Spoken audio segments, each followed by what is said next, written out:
can hit max camera. Now they're hot. They're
All right, what's up, everybody?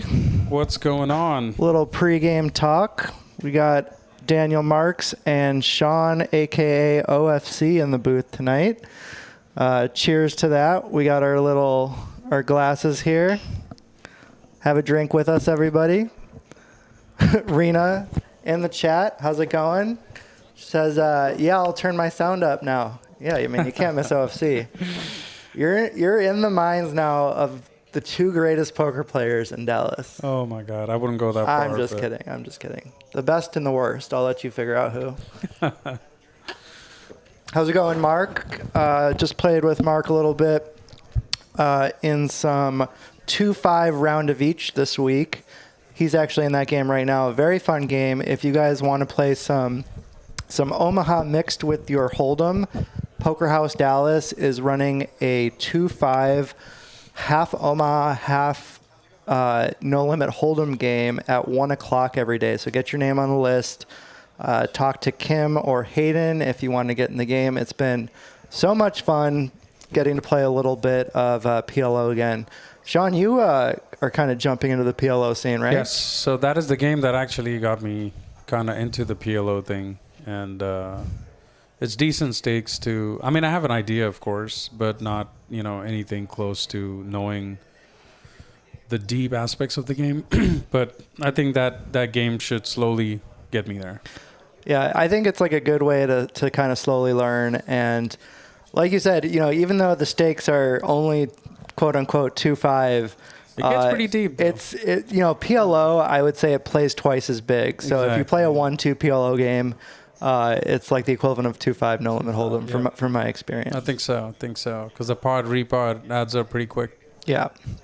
How's everybody's sound? Can you guys hear OFC okay? Can you hear me okay?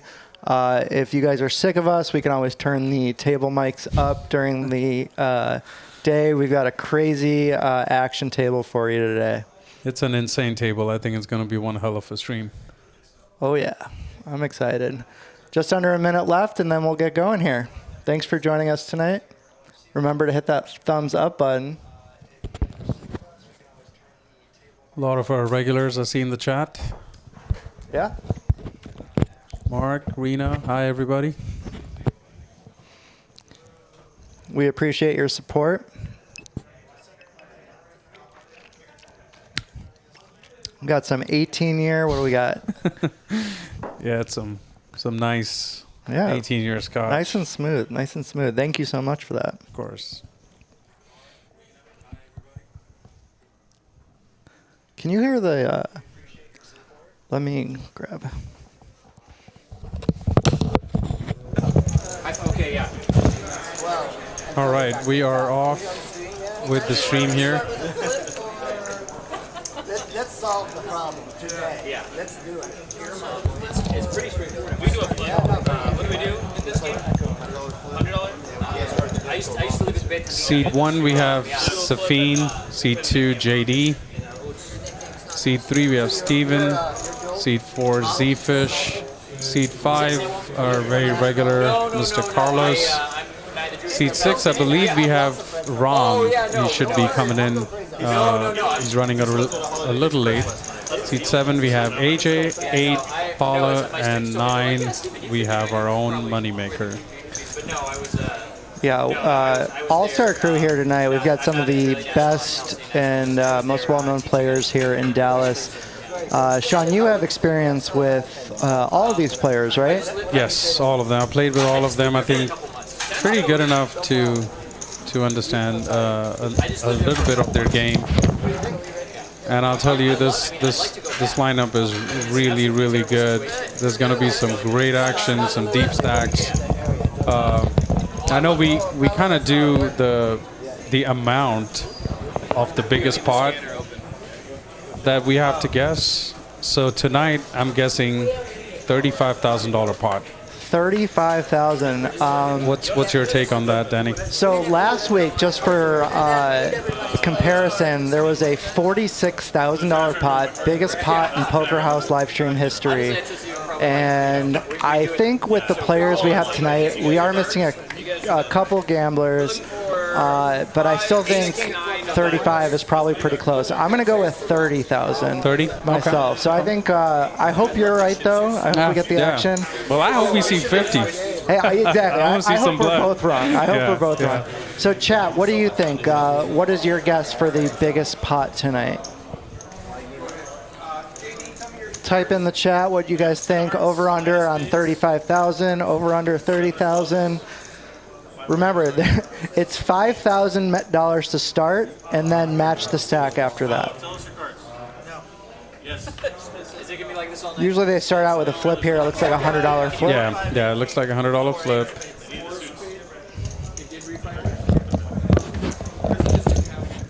Yeah, 8 players, so that's $100 each.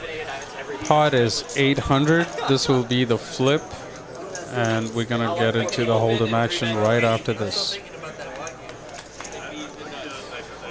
Rosie says 47,000. Doug with over 30K. Doug, I think I'm with you there. I'm at 35, so we're right on it. Doug, it's good to see you in the chat. Hope you're doing well. Are you in California right now, or are you in Dallas? Yeah, where's everybody watching from? Rosie, 47,000. I like that guess. Going big. Moneymaker, as usual, picks up the first flip of the day. Moneymaker, running hot this month. Frank with 27,500.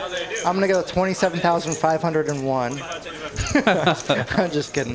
Got to go with the Price is Right strategies. We got Niraj, right? Is that, hey, Niraj. That's pronounced right? Yeah. One of the nicest Pretty guys close. I've met in Dallas. I've played with him over at TCH. Great to see you, Niraj, and I hope we get to battle again soon. The question is over/under on the biggest pot of the night. So just to give you an idea, last week we had a $46,000 pot that went Brian's way. Yeah, that was between Brian Green and young Chris Cashman, old guard versus new guard. RV Phil in the house. What's up, buddy? How are you? RV Phil, buddy. Great to see you. Hope we'll get to see you tomorrow here. Niraj, that's very important to me. I appreciate that. I take pride in announcing last names very well. But I also, it's not a common name you'll see here, so it's nice to see that. All right, we're going to jump into the very first hand of Hold'em. And AJ waking up with an ace-queen suited. Raises it up to 75.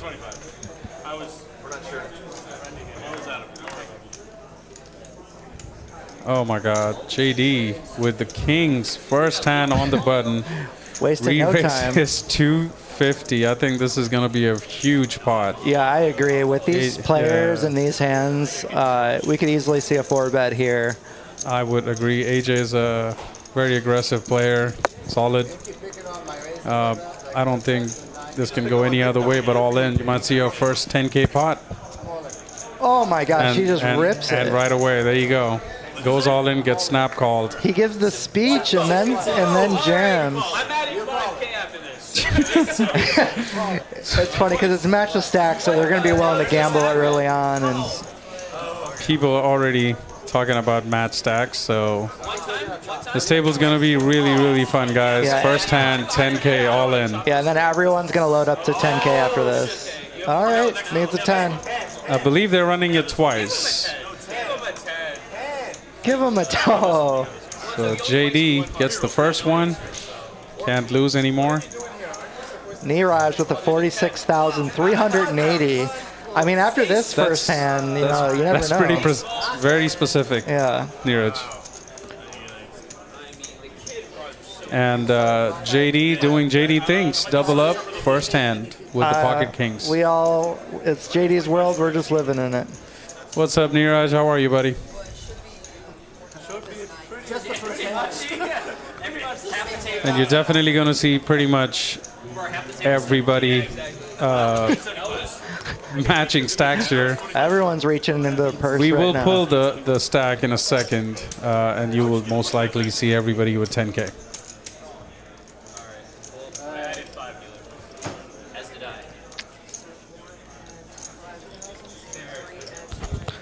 All right, so we've got an average of 1 all-in per hand so far. Everyone's adding 5K more.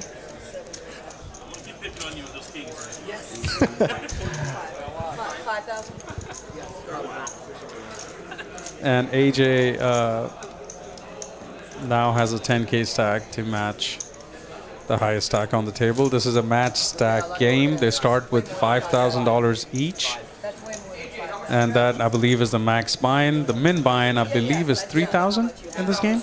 Or is it 2.5? Honestly, I'm not sure. Nobody ever buys Yeah, into exactly. the min, so. Yeah, everybody comes in with the max Yeah. bind, which is 5K. It's match stack. So JD winning his first double up has a 10K stack, and most everybody is going to match that. Yeah, the fun thing about this group of players is they are all used to playing even bigger than this. So they're not afraid to move the money around. We're definitely going to see him get after it tonight. Yes, sir. And Niraj asks, why doesn't JD ever get cracked? It's funny. He's finally hit a stretch of bad run on stream this year. but already starting to turn it around within the last few weeks. So anything can happen over a course of 4 hours, but JD seems to be the stream master right now. Absolutely, and the button seems to be doing the magic. Mr. Delivery with the ace king raises and gets it through. Yeah, I'm honestly surprised to see Safeen fold for an open. He likes to play those types of hands, but it's not very connected, so maybe too early. Yeah, and can't blame a fold there. Absolutely. No nip button on or anything like that yet. Neeraj, thank you for the love, brother. We got to see you here sometime, man. You need to stop by. Let us know when you're free, and we can get you put on the stream. It'll be fun. Absolutely, yeah. You're welcome anytime, buddy. It's always a pleasure to see you. A lot of philanthropy, a lot of good work in his family, so incredibly nice guy. Moneymaker opening with Queen Jack suited. 275. Couple really nice suited connectors.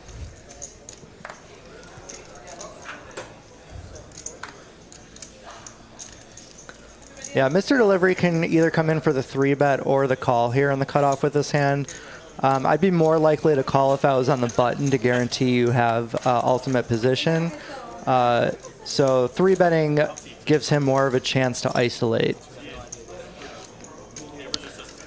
Very interesting flop. I do expect Mr. Delivery to c-bet his entire range on this board, and then Moneymaker can play his hand multiple ways here. Doesn't want to get blown off his equity, but he can definitely start by a check raise or a check call here. I don't know how you would prefer to play this hand. Definitely a flat call out of position would be the choice that probably I would have gone with. Now he also picks up a gut shot, straight draw, along with his queen high flush draw. Yeah, I tend to agree. I don't think there's any real reason to raise right away. You have so much equity, and you can keep the pot manageable out of position. A lot of opportunities on future streets to get more money in. Absolutely. And Mr. Delivery is good with his pair of nines. Yeah, one thing, I think Mr. Delivery probably would have continued on a lot of turn cards, but he picked up a lot of showdown equity. So he doesn't think he needs to bluff anymore, and now Moneymaker does think he needs to bluff, but I do not expect this to work. Yeah, I think he definitely gets snap called. Yeah. And Mr. Delivery with a nice $1,000 profit with his pair of nines. Yeah, it was a good attempt. He blocks King Queen, King Jack, although I only expect him to have a couple suited versions of King Jack. That being said, he probably doesn't think he can win at showdown, trying to get ace highs to fold, and maybe some lower pairs as well. Absolutely. But nice hand, well played by both players. Do you think if Mr. Delivery didn't hit that 9 and bet, since Moneymaker picked up a gut shot with his flush draw, he could have then gone for a raise? I think either way would work still. I would probably prefer a raise, knowing that you only have one card to come, and you want to give yourself some other chances to win the pot, and plenty of equity to hit it on the river if they do get called.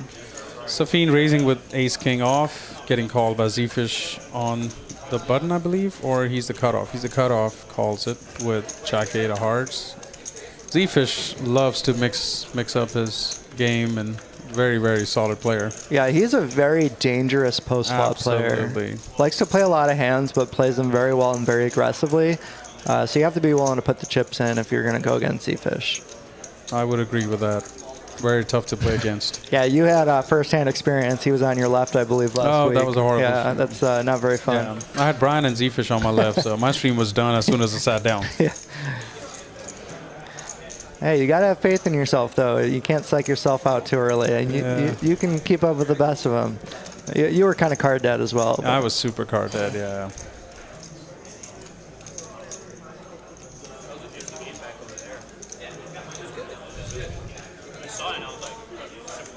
Good decision by Carlos.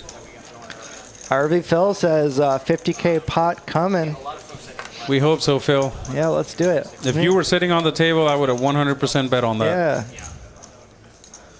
Phil, are you playing tomorrow? or taking the weekend off. If you guys want more poker, we'll be running it back tomorrow, same time, 5-5-10 game.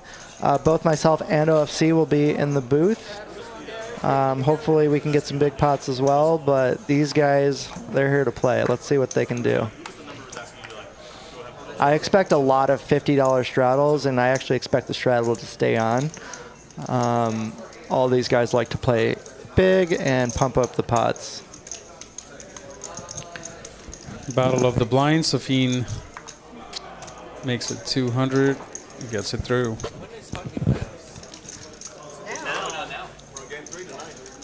Who do you think is the most, I don't want to say reckless, because nobody's reckless on this table right now, but who would you think would be the most action player? Like, who would you rate #1 on the table right now? So in terms of like high VPIP and liking to see flops, you know, I don't have a ton of experience with AJ. I've actually only played with him once and seen him play a couple times. But from the little I've seen, I know he's definitely not afraid to put money in. He's very aggressive. So it would probably be between him and Zefish.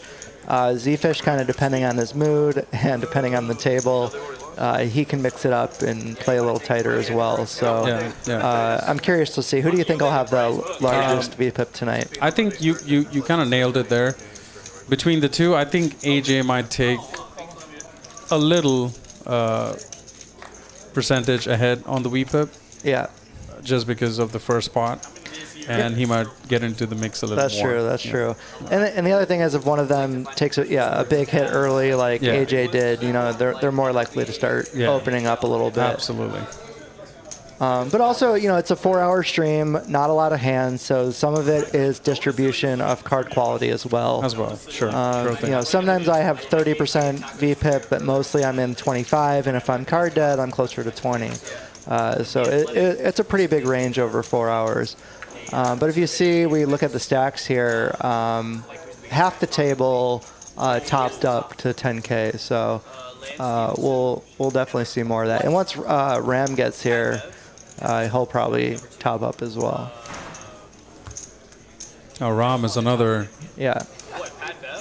great action player. Good for the game. Absolutely. He's had some monster pots at TCH. Oh, yeah. I've seen the streams before I joined, and I used to watch Ram and JD and Moneymaker, you, and you know, all you guys just playing these monster pots. Yeah, he was one of the originals. You know, one of the fun things about playing in these games is on the river, you know, you don't see too many check raise bluffs or overbet bluffs in lower stakes, but against these guys, they love to do it. And so they can really put you in the blender with some big river decisions, which is why it's so fun to play. And I think Ram tends to do that quite often. You know.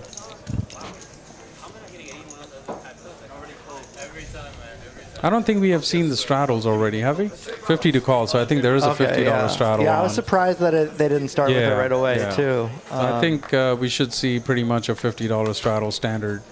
Yeah, sometimes it just takes a minute for that, like just to one settle down. Orbit or until somebody says, "Hey, let's do the $50 straddle," you know, one round. That's usually your strategy. It is. It is. Yeah. What's your philosophy on the straddles? Do you just like to play with 3 blinds, 4 blinds, or what's your favorite stakes to play? I think I love 3 blinds. Well, not blinds, but 2 blinds and 1 straddle. Yeah. That's my favorite to go with. I agree with that.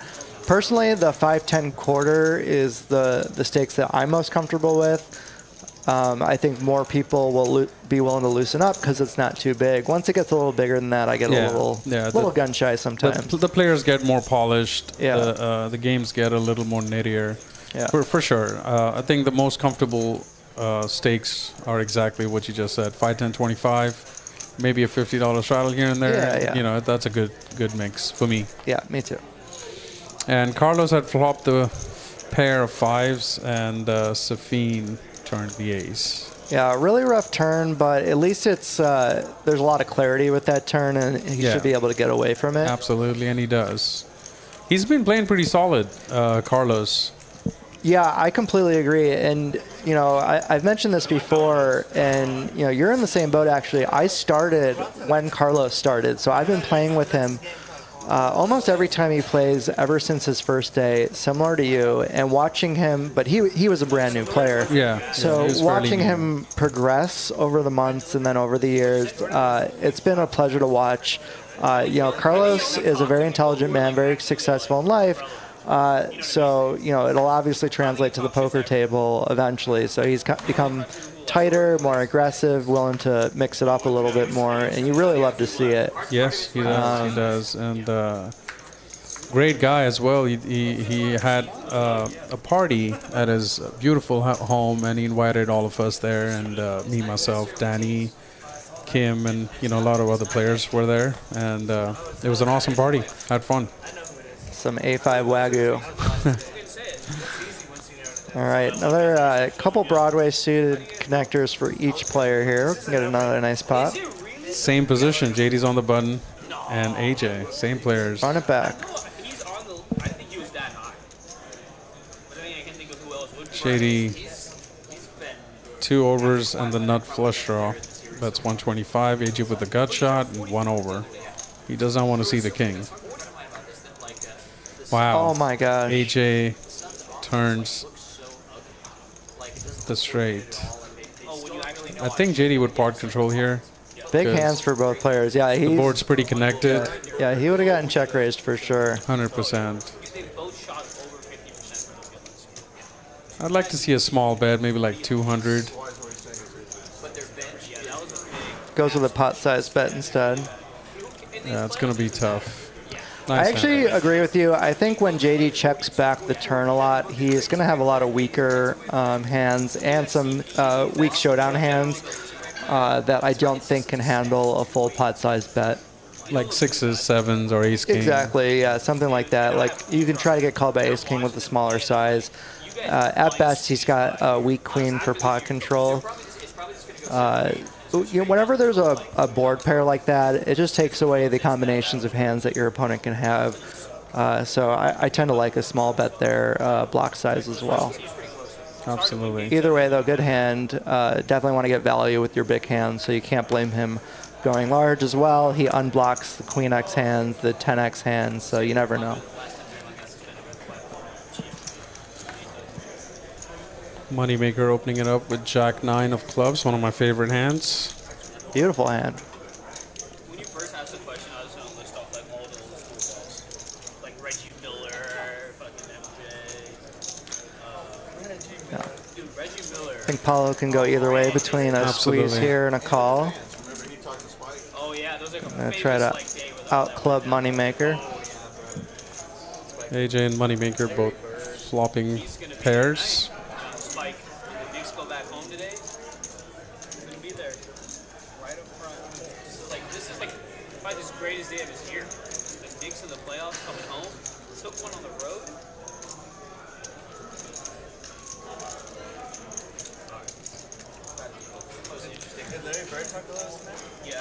Yeah, Moneymaker is the pre-flop raiser, so he's definitely going to hit this board the hardest. That being said, three-way on this kind of board, I would not expect my opponents to fold for one bet right away. So I think you can go either way between c-bet and checking with your hand that has good showdown value. It just so happens AJ does have a king. He also can kind of narrow down the field and protect some of his equity through a bet, even if he just gets one player out, gets some queen X hands out, some ace X hands out. So I don't mind going either way with the c-bet or check. That's a good size bet. Here we go. You heard it here first. Just in case Moneymaker had a draw and hit the queen, going for some value. Yep. Moneymaker's too smart to fall for it. Oh, absolutely. He Yeah. can fold some monster hands. Yeah. I've seen him fold the best hands, and he's right most of the times. Yeah, So, and you know, sometimes you're going to be wrong, but if you're not folding the best hand some of the time, you're calling too much. So, yeah, I think everything got there. The 9-10s get there. Even like queen X's with a bluff might go for a little bit of value on the river there. So I just don't see what he's beating there with the jack. So Absolutely. I definitely like the fold there. nice hand for AJ. Yeah, well played by both players.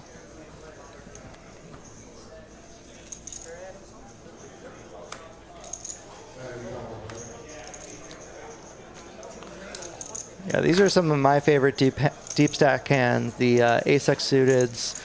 The deeper you are, the better these hands get. They just get more and more implied value for, cold decking somebody, nut versus second nut, or nut versus nut flush versus set. So there's just a lot of value in these types of hands. Absolutely, I love those hands. 4 very beautiful hands here. Ooh.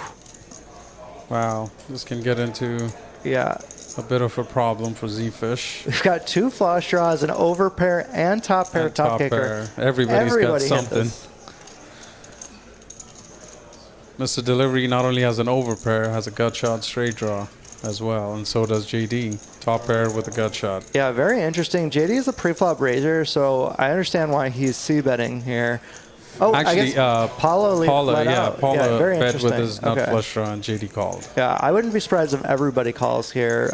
Mr. Delivery may come in for a raise, trying to narrow the field, but I think that is a little risky here. So yeah, 4 players to the turn. This can get ugly. Oh, wow. JD hitting 2 pair now. JD goes from last to first, or I guess third to first.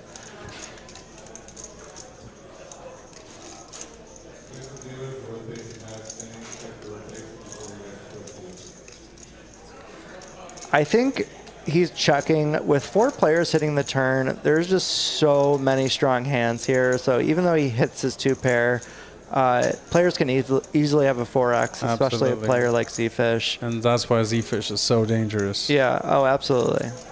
I would expect you to have a 4 right now. I'd be afraid.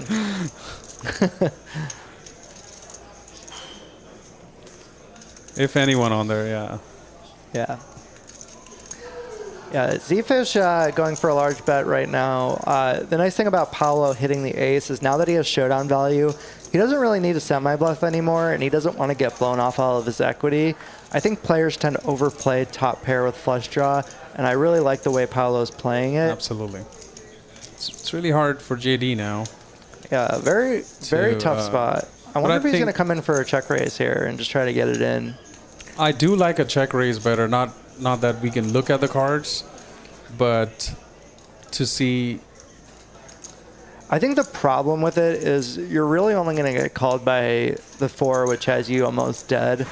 The argument against that, though, is that they're only 3,500 behind, so exactly, yeah. It's a trade-off between protecting your equity and getting called by worse. There's a diamond on the river. Wow. Paolo makes nut diamond and Zefish with a jack high. And Zefish is the pre-flop or the turn better, so I do expect to get all the money in here between Paolo and Zefish. So I think Paolo has a bigger stack than what it's showing. I think it's 8,300. They probably didn't add the 5K that he topped up. That is almost definitely true. I wouldn't be surprised if Zefish was in the same boat. I believe so. I think these players added the 5K top-ups. And now it makes sense, JD flatting. Sorry, we couldn't see that earlier. Oh, yeah, that would have been a disastrous check raise. Right, right. I really like the way JD played this. Yes, and absolutely. I do think he'll be able to get away from it as well. Not an easy spot, but I do like the fold. Good fold by there. Now it's really hard for Zefish to... Yeah, Zefish did call, and a $5,600 profit going Paolo's way. Yeah, very nice hand, Paolo. Mark Wee, commentary on point, guys. Keep up the good work. We really appreciate that, Mark. Thank you, Mark. Thank you. Both OFC and I are new to this, so yeah, we are. Any constructive criticism you guys have, we'd love to hear it. If you want table mics on higher, if you want me to shut up more, or don't do that. I'll be in trouble. I need you to kind of support me here. Yeah, no, we'll all get through this together, guys. So we really appreciate it.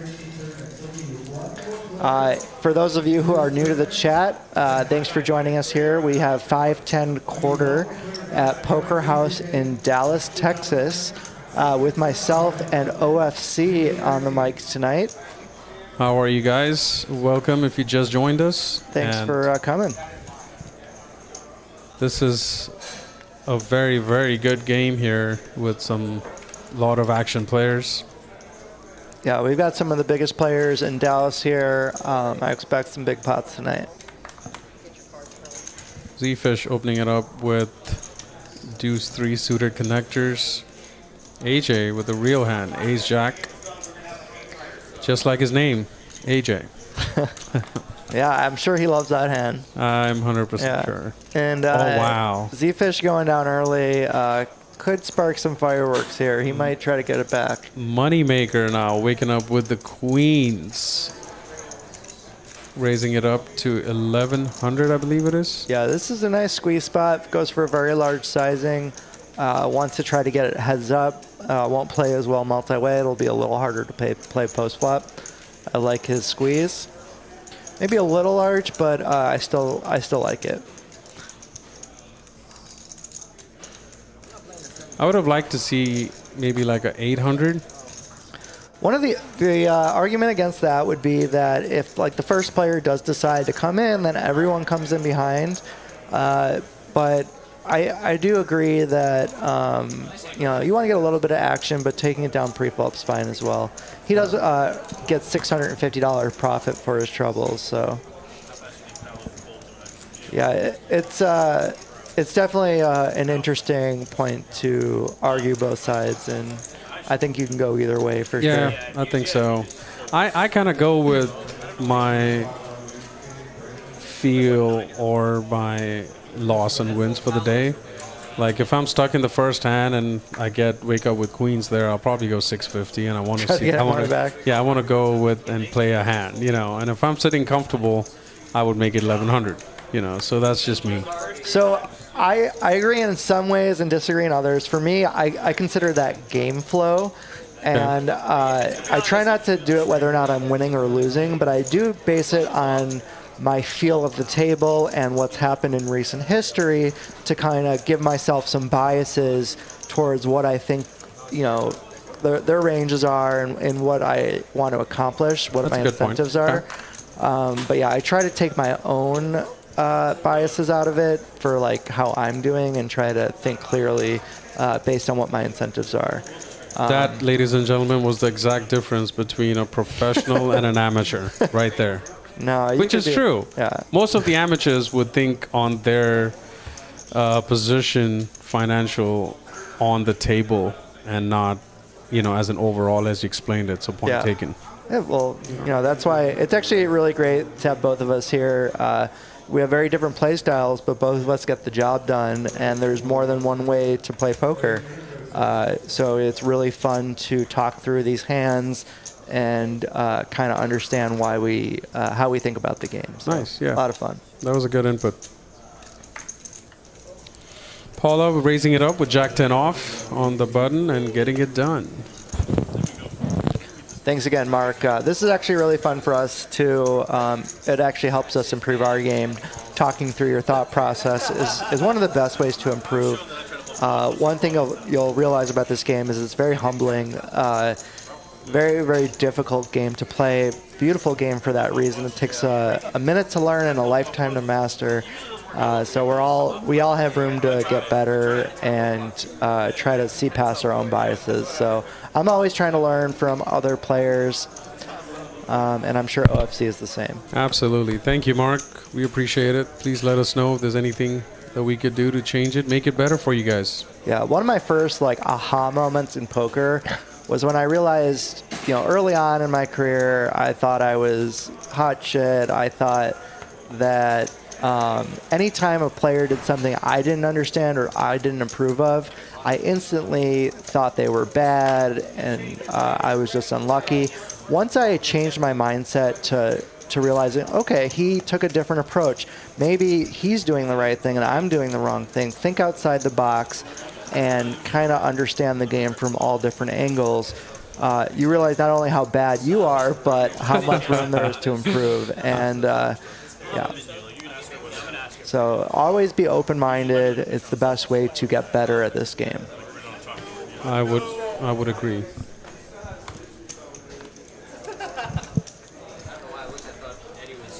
Got over 50 viewers here. Remember to smash that like button while you are in here. It really helps us, helps the algorithm, and we appreciate any support you guys can give. JD raising it up to 300 with the ace 10 off, out of position. Zefish with ace-5, and AJ with pocket aces. The best time to get a straddle. Oh my God. And this is all blinds here, so it folded around to the small blind, which is why JD opened here. Not many hands to get through, but it... Oh, he just went all in. Yeah, AJ's getting to the point here. I think his thought is that, you know, he did it the first hand and only had ace queen. But that being said, JD had king, so you can't really expect them to wake up with giant hands to cooler them with. So I would have liked a more normal size, try to win a little bit more money post flop. But he does get the job done, still takes it down. Nice hand, AJ. So what size would you have chosen in that position, or how would you approach that? So you could also honestly even flat call with that size of that 3-bet, and you know, having your opponent so dominated. I would go 1100. The max is what I would probably put in, like 3.25-ish, since you're in position. Yep. And I would want to play a pot. Yeah, I agree. Yeah. If there's any hand you want to play a pot with, it's aces. Don't have very much to protect against. In position with JD and Zefish. Absolutely, and that's the other thing. You're in position, so there's nothing really to protect against. Personally, I would have gone even smaller. Over the 3-bet, I would have gone something like 2.2x. Once you're starting to get into 4-bet territory, you don't have to go very large. Absolutely. Because you're going to have a low SPR, and it'll be easy to get the money in on future streets, so there's no rush to do it right away. Keep in mind you have multiple streets to get the money in, so try to plan your bet sizing so you can get it all in by the river. That's kind of how I like to do it. This is an interesting hand here. JD with bottom pair flush draw, Carlos with top pair 8 kicker. And Carlos calls the raise. Yeah, so you can see that JD has the bottom pair with a flush draw, and these I like playing faster because now you don't have the best hand at showdown as often, and so you have more reason to get your opponent off. But that being said, you still have so much equity that you have multiple ways to win the pot. So I really like the raise here by JD. I love this bet by Carlos. I think Carlos putting JD on a kind of hand that he has, a pair flush draw or a flush draw, and wants to go for value. Yeah, he's setting his own price. I would have liked to see maybe a little bit bigger to try to protect against that. I think so. I would have too. But he also only has an 8, so he can't really beat any other Queen X hands. I would really love to see a check call now that all the draws missed here. You want to give JD a chance to bluff with all the heart combos, the King Jack, Jack 9 type hands. See this bet here, the old Carlos we know would not have bet this. He's playing so well, and just love the improvement in his game now. Yeah, he's definitely has more bets in his game, and you love to see it. Absolutely. Plays really, really well now. Nice hand, Carlos.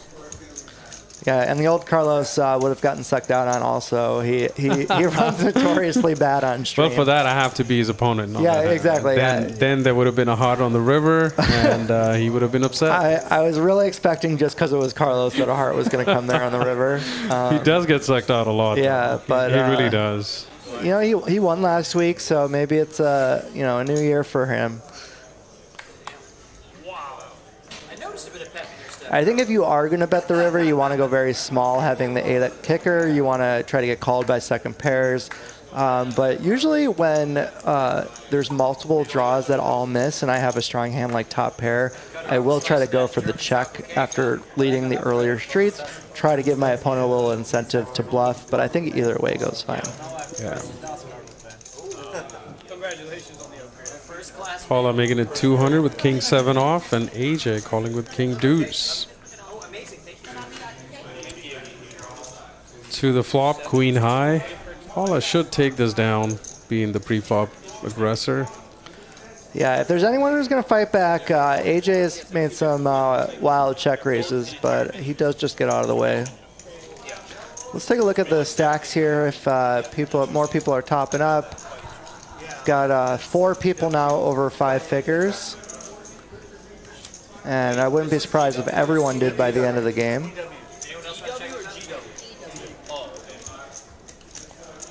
some V-pips here. And Ram's not correct. He hasn't showed up yet. AJ leading the way with 36%. As expected. Yep. And Paolo's another very aggressive player. Very good player, too. Solid. Yeah. Safeen's been quiet today, so he's picking up a suited connector, raising it up to 150. Safeen's another player that likes to mix it up. He's a very intelligent player, and he knows what he's doing post-flop for sure. But he also likes to see more hands than the average player, so he can also be very dangerous post-flop. Nice hand there for Safeen. Easy win, 8 high, $90. See, even this hand had ace-9 of clubs for a raise of 150. I don't know if I could have folded that in position. What was the hand that he folded? Ace-9 of clubs. Yeah, that's a very nice hand. I missed that, but I agree. I would have. Who folded it? Steven. Steven? Okay. Just kind of getting a feel for the table, perhaps. Maybe. Steven's another incredibly strong player, someone who tries to play by the book. I bet if he comes in, he'll usually come in for a 3-bet there, especially against a player like Safeen. But probably between 3-bet and fold. I like to see those types of hands in positions. In position. Maybe they're not deep enough yet, but I would have expected him to at least V-pip the hand. I would agree. Salt XN, thank you so much for the super chat. Token of appreciation for showing uncles AJ and Sam. AJ and Sam are brothers, so I'm assuming that is their he is their uncle. So thank you for joining buddy. us. Yeah, we'll be watching him. If he wins big, make him buy you a nice gift. All right, pal. Relax. Okay. 1-1, that's it. Shady taking the last hand down with King Jack off. Anyone else want to see a menu? Yeah, it's still early, so a lot of these stats don't have a lot of meaning. That's why we're showing more of the stack depth for now. We'll check back in a little bit and see how things shape up as more players start to get some hands. Only on hand 23 right now. Zefish with a nice connector, 9-10. I love these hands, 9-10, Absolutely. 9 Jack. Oh yeah, beautiful hands. You don't want to only be raising your ace kings and Broadway type hands.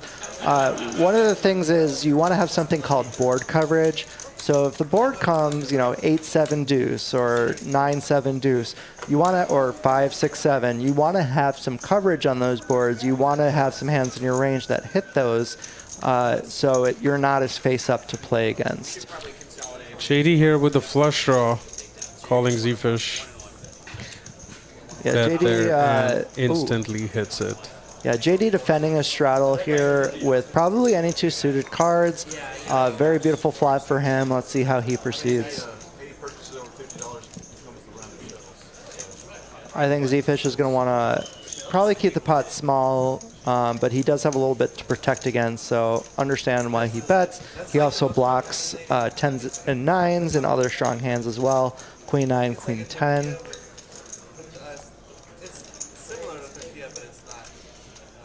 JD going with a check raise with his Jack High flush. They have a lot of history. They've played a lot against each other. Absolutely. I'm actually curious to see how Zefish proceeds here. There are some bluffs that he beats, but that being said, it's a nice fold, very nice fold by Zefish. I agree. I think one of the issues with calling there is there's another street left, and you're just going to be in the dark on so many rivers. You want to think about how many rivers are going to be good for you and kind of what you'll be able to do on those rivers. You're basically never going to be able to get more value comfortably, so you're just kind of guessing and bluff catching on the river if you call there on the turn. For sure, for sure. I think maybe if that was the last street of value, he would bluff catch, but very good fold, well played by both players.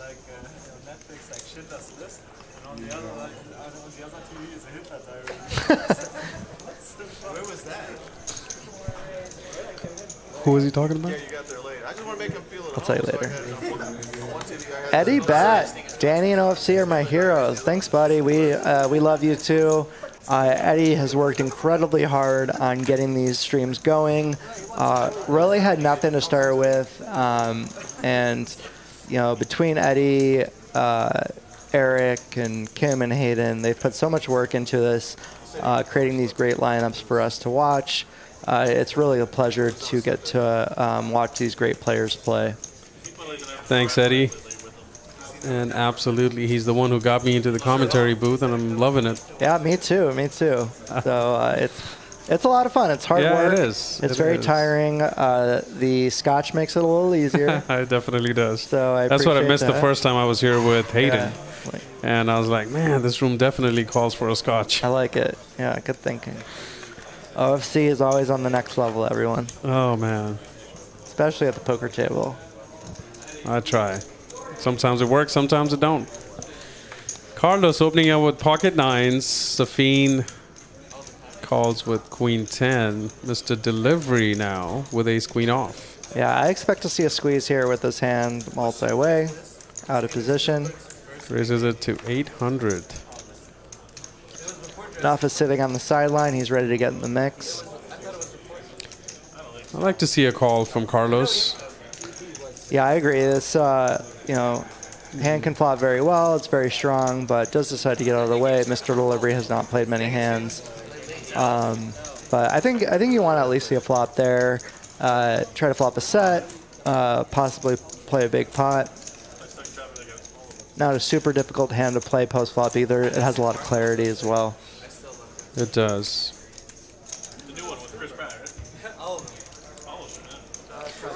Does decide to get out of the way. Mr. Delivery has been very tight so far, so you can understand his point. I think what I've noticed about Carlos is if he had an ace-jack rather than nines in that same position, he would have called. Okay. But he does not like to call mid-pocket pairs, is what I've noticed. Yeah, maybe it's a little harder to play those on big boards, and with the ace-jack, it's a little easier for him to know where he's at post-flop. He's still getting a feel for the game, so definitely can understand that point of view as well.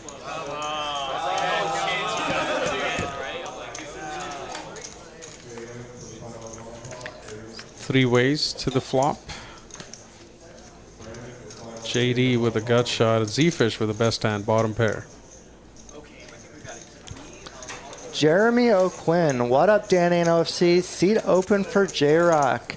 How's it going, Jeremy? Great to see you. Unfortunately, we do have a full game for tonight. Hope he'll be joining us tomorrow on our Saturday stream. Love playing with J-Rock. Terrific human being. Horrible poker player. No, another action player. I'm just kidding. J-Rock is somebody that for some reason, I always try to bluff him. Never works. Never going to do it again. He has a bluff me face. Exactly. But it never works. He's always calling. Yep. And he's always good. Yeah. What's up, J-Rock? Yeah. How's it going, J-Rock? We got to play golf soon. JD wins that pot with aggression. Gets the pair to fold. One of the first things I always recommend newer players is to work on their aggression. It gives you multiple opportunities to win the pot, and so JD's kind of just giving a master class on aggression.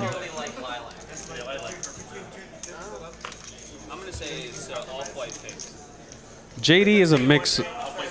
If somebody had told me to explain JD on a poker table, I would say a mix of good run and amazing player. That's a good combination to have at any poker player. Yeah, I think so. Yeah, definitely a very strong player. Another intelligent person. He is an engineer by trade and really knows what he's doing. Has both a great feel for the game and a good understanding of theory. So he's someone you don't want on your table. Zefish waking up with aces now. Let's see what sizing he chooses. Out of position, goes for 900. Yeah. Pretty heavy bet, but I guess his position makes that extra 200-300 Exactly. bet. He wants to put a little more out of position. I think Moneymaker, if they were deeper, would call here, but he's just not getting enough odds to flop his set, so he does get out of the way. Yeah. Takes it down. Nice hand, Zefish. Zefish usually likes to match stacks. I don't know maybe if it might not be correct. He did lose a big pot, but I would have expected him to add up. He always does, I think. So, I'm not sure if his chips are correct. Yeah, We will have a check on it. Yeah, sometimes it takes a little bit for them to correct the chip stacks, but I do expect him to be a little bit deeper than that. Yeah, I'd be very surprised if he was only sitting on 4,600.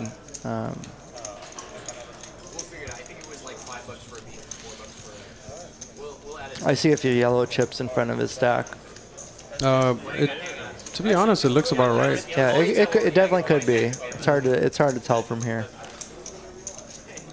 And sometimes these players like to get a better feel and be comfortable with the lineup and the seats that they have before they do the top up and play it. That's actually how I am. For me, my rule on topping up is very dependent on who is sitting where at the table and how I'm feeling about the game itself. So sometimes I'll wait a little bit to top up, and sometimes I'll try to match the stack right away. I think you're actually, from what I've noticed, pretty similar with your topping up. So in a 5-10-25, I like to top up no matter when and what. Okay. Doesn't matter what the feel is.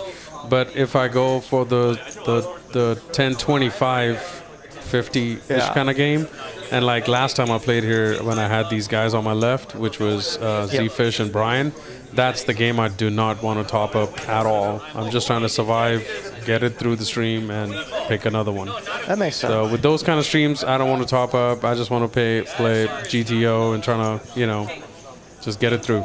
Absolutely. That makes a lot of sense, too. One of the nice things about having a smaller stack is it makes your decisions a little bit more straightforward. More easier. Yeah, and so you can have some profitable squeeze spots. If other players are playing a little too loose, you can take advantage of that. If you're on a shorter stack, you can go for a squeeze all in. And if you have a real hand, you tend to get more action because of your stack sizes. Yeah. People might end up calling you a little light. Yeah, and that's what I've been used to playing lately. A lot of tournaments over the last couple of years, so I'm used to playing between 15 and 30 big blinds. Chat, what do you guys like to play more? Are you tournament or are you cash game players? What's PLO or Hold'em? What is your favorite form of poker? Write it in the chat. Let us know. Also very curious where you're all watching from. I know I see some Dallas locals in there, but where are you watching from?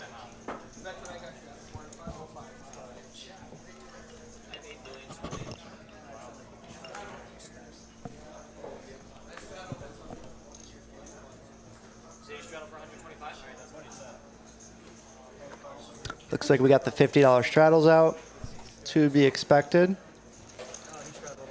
54 of you joining us. Thank you so much on this Friday night. We're playing 510 2550 here at Poker House Dallas. $5,000 buy-in and then match the stack. Most players are over 10,000 right now.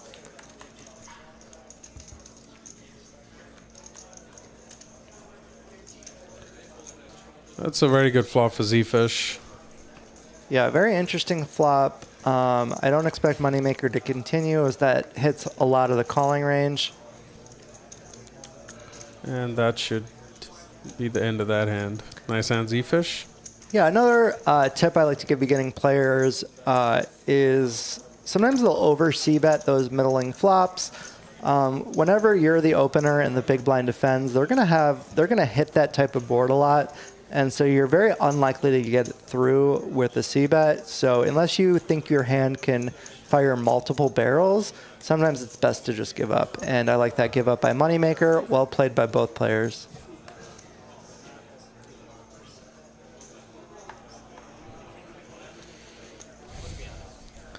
Yeah, it was funny. When I first got into poker, nobody c-bet enough. And so if you could just c-bet literally every single board and players were too weak tight.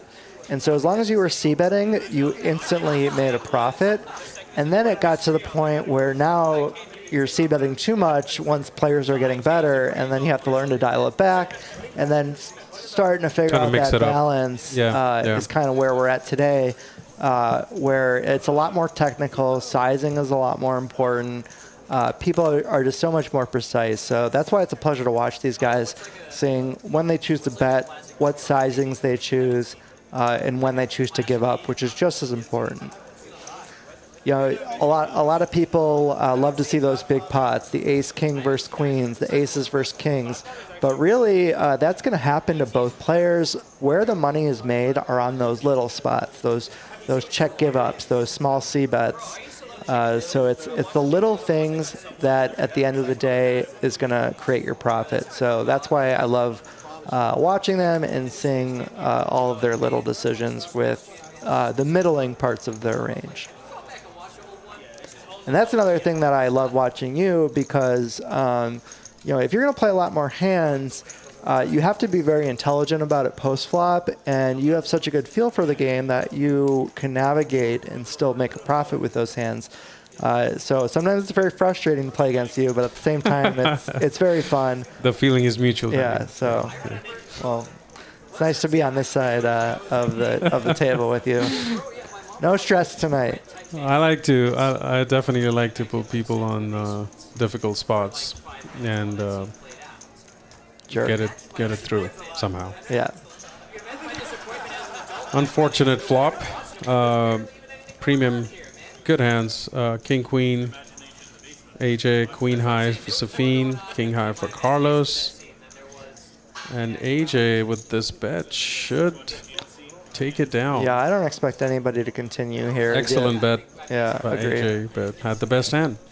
Yeah, one thing from the few times I've watched AJ, he's very good at taking down those pots that seems like nobody will be interested in them. You know, again, picking up those little pots, they add up at the end of the day. Yeah, I really love playing with AJ. He's an awesome guy, great action, and you know, he's just excellent for the game, I think. Great. Yeah, him and his brother Sam have been playing a lot more lately. I played with Sam in a few tournaments before, but I've noticed him playing cash a lot more lately. Been a pleasure to battle with these guys. Sam has also, I think, notched up his aggression from when he started, playing. Definitely. So I'm sure we'll see him soon. He was out of town. He was going to come back yesterday. Okay. So hopefully he's playing the stream tomorrow. Tomorrow we have 5-10, I believe. 5-5-10? Yeah, it's 5-5-10, but in reality, we've played with the straddle from the start almost, I think, every week the game is gone. So it's more like a 5-10-25 game, where usually 25 is the biggest straddle, whereas the difference between this and Friday nights is they usually have the $50 straddle. Would be a great game tomorrow as well, yes. So it looks like Ram could not make it to the stream tonight. So we did find another player to fill that seat. Some of you may remember him from the old TCH streams. Mr. KC, very, very fun player to watch. It'll be fun watching him mix it up. We could definitely have some big pots if he goes up early. This man loves to play big pots, loves action, loves big bets. So it'll be fun to watch him battle with people like AJ. I don't think you've ever played with KC. I don't think so. Yeah. If I see him, I'll probably remember in a minute. I actually haven't seen him in a very long time, so maybe he's just been taking a break. But I noticed him playing ROE, and I tried to get him on the alternate list for these guys. I know they'll have a lot of fun playing with him. So Carlos raised to 150 pre-flop. Mr. Delivery defended his blind with ace-3 suited. And Carlos takes it down. Nice hand, Mr. Carlos.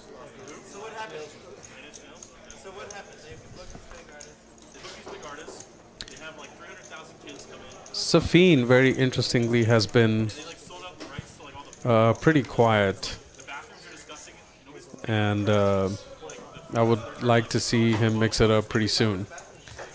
Yeah, Safeen usually loves to get into the action, so I'm kind of surprised he's been a little tighter so far tonight, just waiting for his hands. And in his defense, he is out of position with JD and Zefish. That's never a good thing.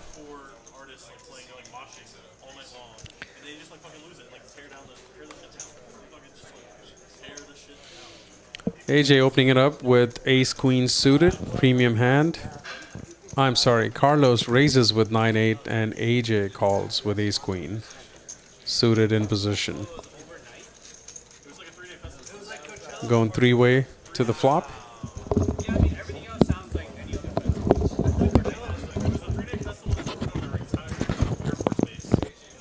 AJ with the best ace-high draw.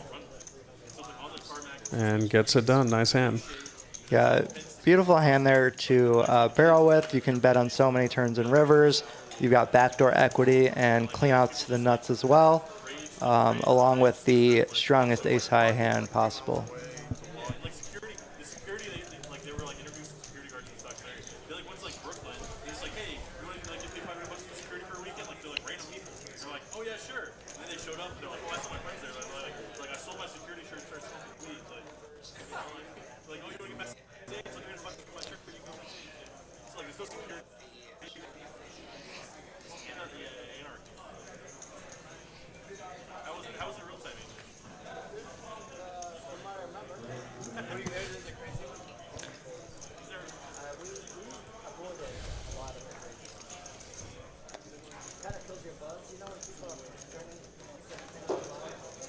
JD raising with ace-7 suited.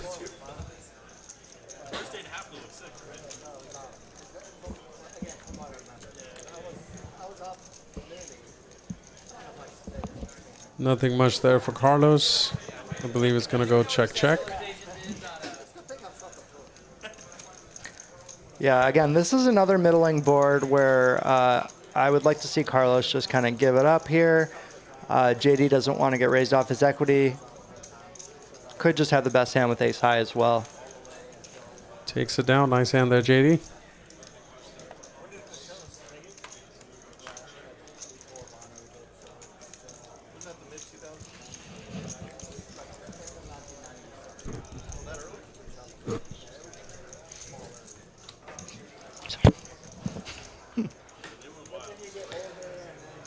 We're just setting up the new player for everybody here. Mr. KC used to play a lot in Dallas. Haven't seen him in a little bit, but very fun player to watch. Excited to have him here at Poker House Dallas.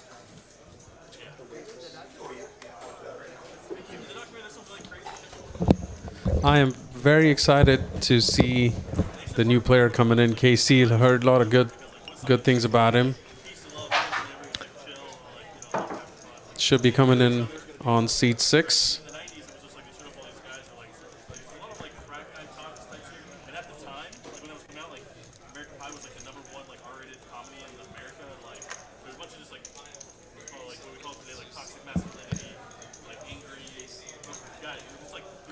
Ram unfortunately couldn't make it.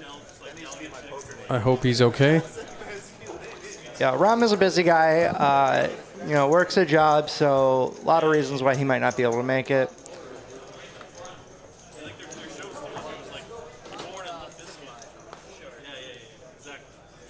We haven't seen a $100 saddle yet. Yeah, surprise with these guys. We just need to get a little bit more stuck first, and I'm sure we'll see him coming out soon.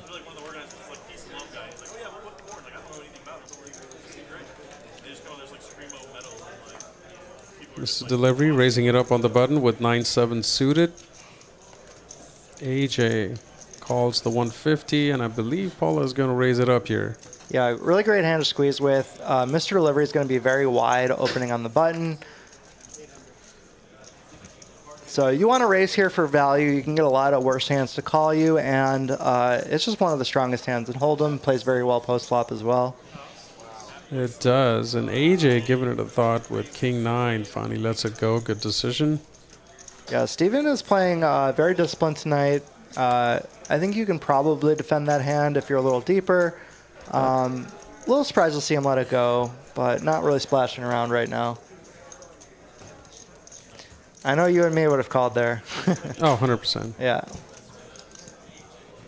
I love the action. I love hands like that. I want to play a big pot, especially if I know you have a premium holding. I'm definitely calling you in position with that hand. Absolutely, yeah. And I think 9-7 suited used to be Daniel Negreanu's favorite hand. I believe so. Yeah. He's my favorite player, by the way. But yes. Flops a lot of strong hands. Yes. And he has a good feel for cards. Like, he calls out hands and, you know, sometimes, and it's just insane how good he is. He's got a lot of fun old videos of him calling out people's hands. Yeah. No, we just ordered the same thing. I do that once a year. Yeah. I do it in my head, and then I call anyway. Yeah, exactly. Yeah. Just over an hour into the stream. Thanks for joining us. If you guys are new to the game, it is 5:10:25. Some of the biggest and best players in Dallas here. Poker House Dallas. They have some amazing cash games now, especially that 2-5 round of each you were telling us about earlier. Plus some other games on the floor. So if you guys want to come down, play poker, if you guys have never been here, please come join us. Yeah, for those of you who have not played in Dallas, this is the best market I've ever been in. Very friendly environment. It's actually fun to play, unlike in some other locations. A lot of 1-2, a lot of 2-5 going on right now. Come join us. Play some cards.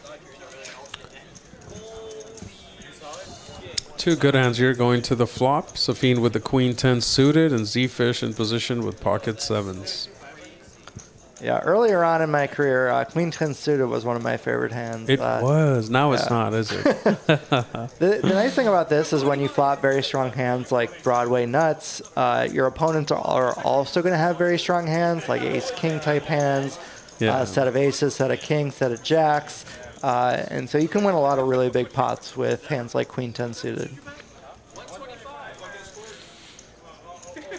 Yeah, for those of you guys who like Round of Each, the 2-5 Round of Each hosted by Kim, every day, 1 o'clock. I believe it's actually a $500 minimum. It might be $300. No, it is. It is $300. Oh, it is $300. Okay. And max $1,500.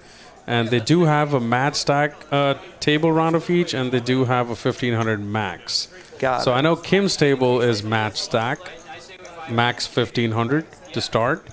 And so if you come in, say 30 minutes, an hour later, after the game's already started, you can come in literally with 3, 4, 5K, whatever the max stack is at the time. But there's also another round of each that is capped at 1,500 max. Gotcha. So you have, if you're watching this on Poker Atlas, that's why I say that. So just watch which of the game it is. I think they do mention Match Stack on Poker Atlas as well. So you can see which one you would like to play and come join us. Yeah, and the games, like you said, do get very deep right away. Mr. Mark Wee, who is in the chat right now, he is actually playing in it. I know yesterday when he left, he had over 6,000. So you can get some really, really big pots going in that game. I've never played with Mark. I just had a chance to just play with him for like maybe 15, 20 minutes, so we didn't get involved in any pots, but I'd love to play with Mark someday. Absolutely. And, you know, I kind of also just met Mark. Incredibly nice guy. Oh, awesome guy. He actually is the one behind the knit buttons, which has really added some nice flavor to the game. So he did make it famous. Yeah, I've had a lot of fun playing with that Mark. So it's been really good to meet him, and I'm looking forward to playing with him again in the future.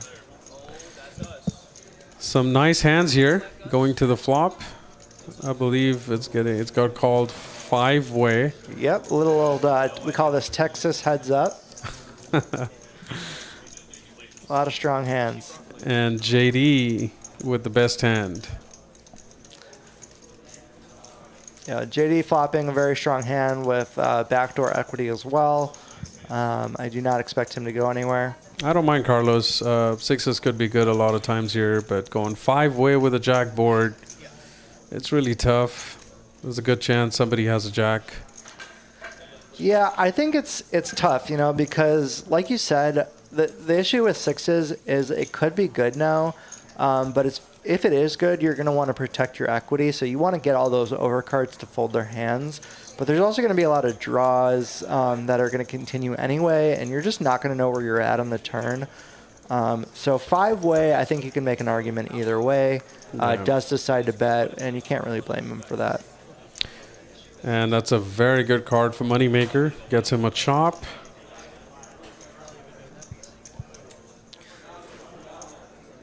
JD was ahead with his king kicker. Yeah, and after JD calls, I think Carlos will be able to get away. Otherwise, he probably would have tried to look him up. JD could also potentially raise, but there's a little bit of risk to that. Moneymaker's in the small blinds, not going to have too many deuce X hands. He's not going to really have any overpairs either.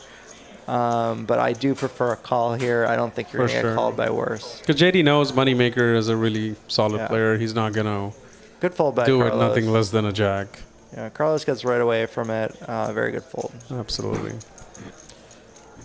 J-Rock, the old saying, if you don't get caught bluffing, you're not bluffing enough, is similar to if you don't fold the best hand occasionally, you're not folding enough.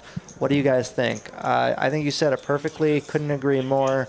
A lot of people get very upset based on the result of the specific hand you're in, but I think it's very important to look at the bigger picture and just try to make the best play that you can. The way I like to look at it is every time it's on you is a decision to make the perfect play. You want to make the best possible decision you can when the action is on you, no matter what the results are.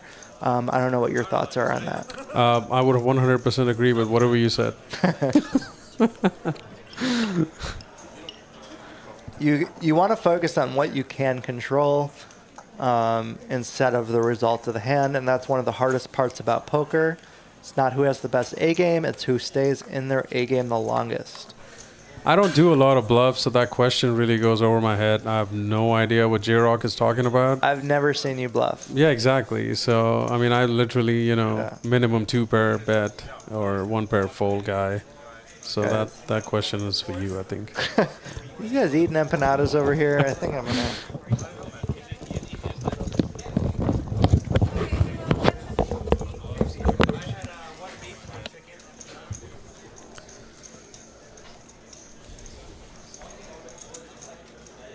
So this hand between JD and Zefish, nobody has anything much on the flop. Zefish should get it through with this bet. Yes, he does. Nice hand there. I would agree with J-Rock. Danny nailed it.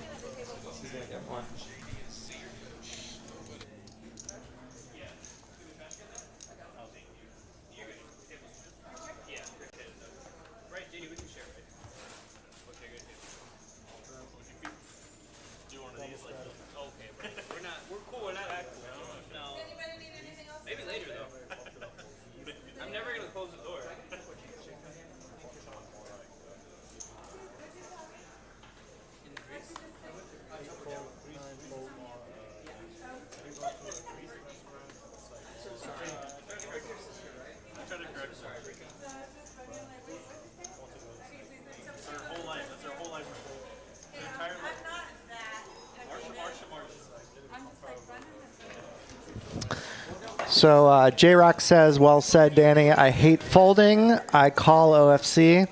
And I think that is a good idea. You never want to be folding a strong part of your value against a player like OFC. Eddie, I would love some chicken empanadas. That would be amazing. I really appreciate that. Looks like KC is finally joining the table. Spice things up a little bit.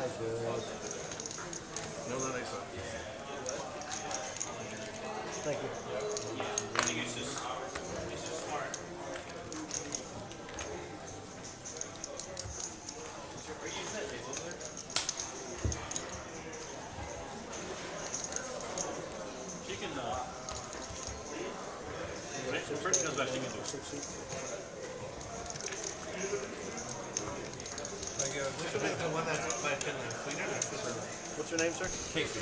Casey. Eddie, Sean stepped out real quick, but I'm sure you can just get them one of each. How much are you buying in for total? Whatever he has. All right, can I get some chips? That's 3 plus. So you can see the players are enjoying some empanadas right now. Those are actually courtesy of DW's wife, who has a food truck out front. So if you're joining us here, Sean just stepped back in. Eddie was asking what flavor empanada you wanted. Chicken or beef? Chicken. So we'll take a few chickens, Eddie. Thank you. Thank you, Eddie. Appreciate it.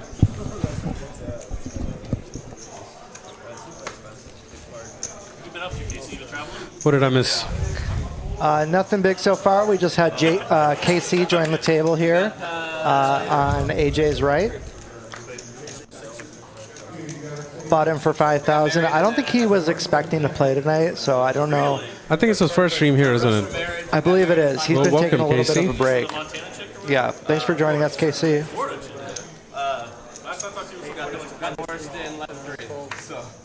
Been spending every other week in Florida, though.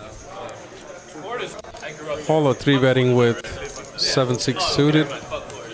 I like that bet. Yeah, this is another perfect example of betting for board coverage.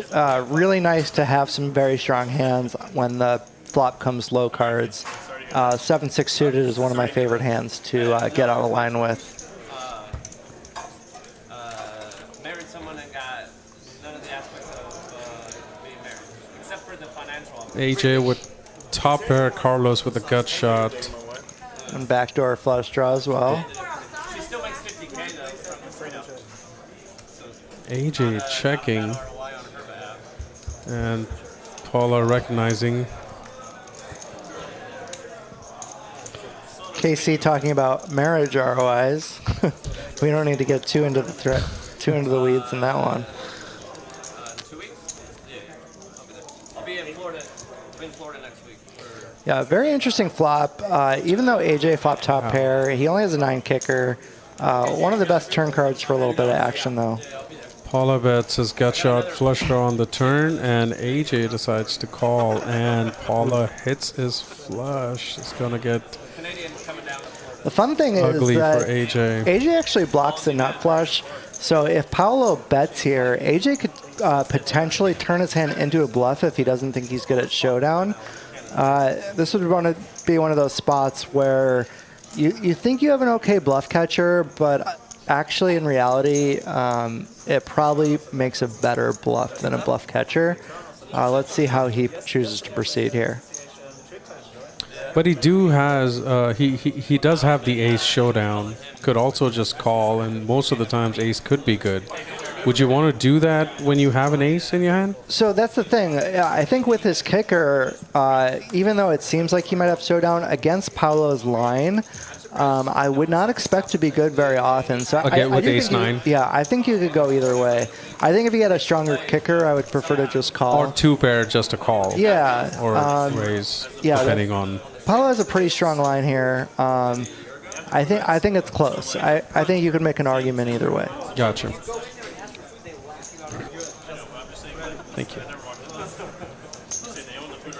either a lot or a lot. 25. 5, 10, 25. And I want a side bet because of you. Everyone's I don't remember what it was, but you played something. Usually when you're making those decisions, you want to decide where in your own range of value you're at. And so if you really think about it, ace 9 is not very high up compared to the other hands you can potentially have based on the action so far. So you would prefer like an all-in or a big raise or a fold, but not a call with So ace yeah, 9 there. I would check to try to get the showdown originally, but then once my opponent does bet, which in this case, exactly what happened. Which then I would consider turning it into a bluff instead of just calling. But you could go either way. I'm actually not sure what I would do in the moment. Depending on yeah, the situation. and again, that's kind of where game flow bias comes into play a little bit. Got it. But I definitely would not have minded to see a big check raise there. Got it. What about you, Chad? Do you guys call there or do you check raise? Or fold. Fold is an option as well. We here in Texas do not like the fold button, but occasionally have to press it. I personally, I'm in a more call there, like the way I play. Yeah. I don't know. I feel calling is a good option, but again, I'm an amateur. No, and So- I agree that it's a good option. You know, and that's the fun, beautiful thing about this game is, you know, we're thinking about it out loud, but I'm actually not sure. So what I like to do is I try to make an argument for each play, and then, you know, think which one I like the best. And so, you know, I agree. Originally, like your first thought is just going to be call. You know, you don't have a strong enough hand to raise for value. But then the question is, do I actually have a strong enough hand to call as a bluff catcher, or does this operate better as a bluff? So I definitely agree that call would be the most standard play there. Perfect.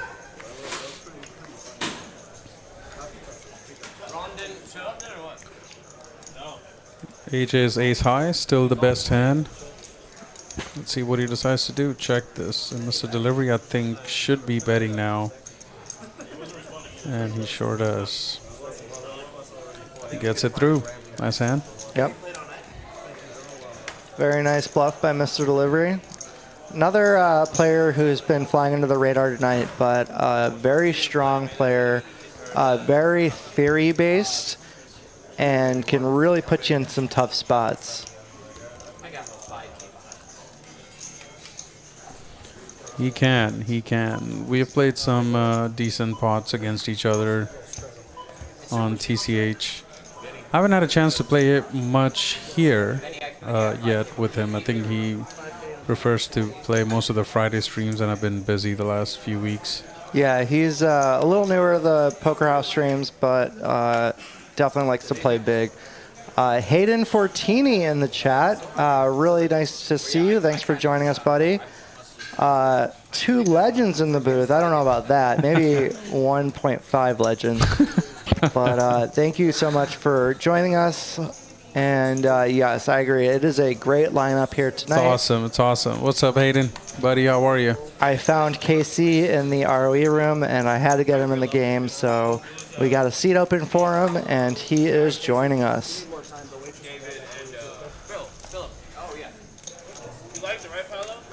You know, we should maybe try to do like a three-way commentary. You, me, and Hayden one time. Oh, that'd be so fun. I think if Hayden is up for it next Friday, Hayden, if you got time, we can talk to Eddie and make it happen. You, me, and Danny. Yeah, Hayden's another. Not only is he a great player and a great person, but he knows how to talk about strategy and talk through theory, and he'd be another fun person to have here in the booth. 100%, I would agree with that. Hayden definitely comes out as a professional. And so do you, Danny, actually. I would like to compliment that. Thank you so much. Yeah, I appreciate that. You're definitely good at this. And Hayden was actually in the booth my very first time commentating, so he made it a lot easier. But yeah, Hayden, I found KC, a wild KC in the forest, and brought him into the room. So it's exciting to have him here. I am excited to see Casey. A lot of people talking good about him, so I'm pretty sure he's a good action player here and used to play a lot before. Seems like a lot of people know him, so I'm excited to see how this stream goes down. Yeah, my only worry is that he wasn't prepared to play this big of a game, so he might not have too many bullets. Yeah. So he might play a little more reserve, but I don't think that's in his repertoire. So we'll have to see. I am surprised we didn't think about the knit buttons yet, but I see that they got it out now, so finally, this will definitely spike the action a little bit more. Yeah, I've been having so much fun with the knit buttons that I actually try to put them out right away. I love knit button games. Yeah, I bring it up to the table. I've still never lost. I've come close, but got down to heads up twice. But yes, I'm sure I'm going to like it a little bit less once I finally lose. So for those of you who don't know what the knit button game is, it's those red little circle things you see with each player. each player gets one of those, and you have to win a hand, show your hand to get rid of it. The last player left with one of those would pay whatever amount the table decided. I guess it's 100 a player, I'm guessing, in this game. And so that player would pay $800 basically on this table and pay $100 to each player. Absolutely. And maybe they were just waiting until they were a little bit deeper, but I expect the bounty to be $100 in this game. If not even 200, I'm not sure. I would be a little surprised based on their stacked up, but you never know with these players. Yeah. If you don't show your cards, you keep your nip button. So all I do is show my cards. If you forget to show your cards and somebody tells you, they inherit your nip button, so they'll have 2 buttons. So don't tell anybody that they forgot. It's not fair to the rest of the players. Oh, damn. Eric is explaining the rules. Yes, so just a little recap of that rule. So if one of the players won a hand in the showdown that does have the nit button but forgot to show their hand face up, and a player reminds them to show their hand face up, ends up getting that player's nit button. So now that player would have 2 nit buttons to get rid of, if that makes sense. And I think it's perfect. Every player should remember to show their hand and get rid of their nit buttons themselves without any help from other players. Yeah, and if you guys notice the yellow dot next to the player's name, that indicates that they still have their nit button. Oh, that is great. I didn't know that. Awesome. So, like, all the yellow buttons, besides their name, that means they still have the nit button and they have to get rid of it at some point. Correct. Got it. But if you get rid of it, then you're going to make 100. Or more, depending on how much. Yeah, it looks like it's 100.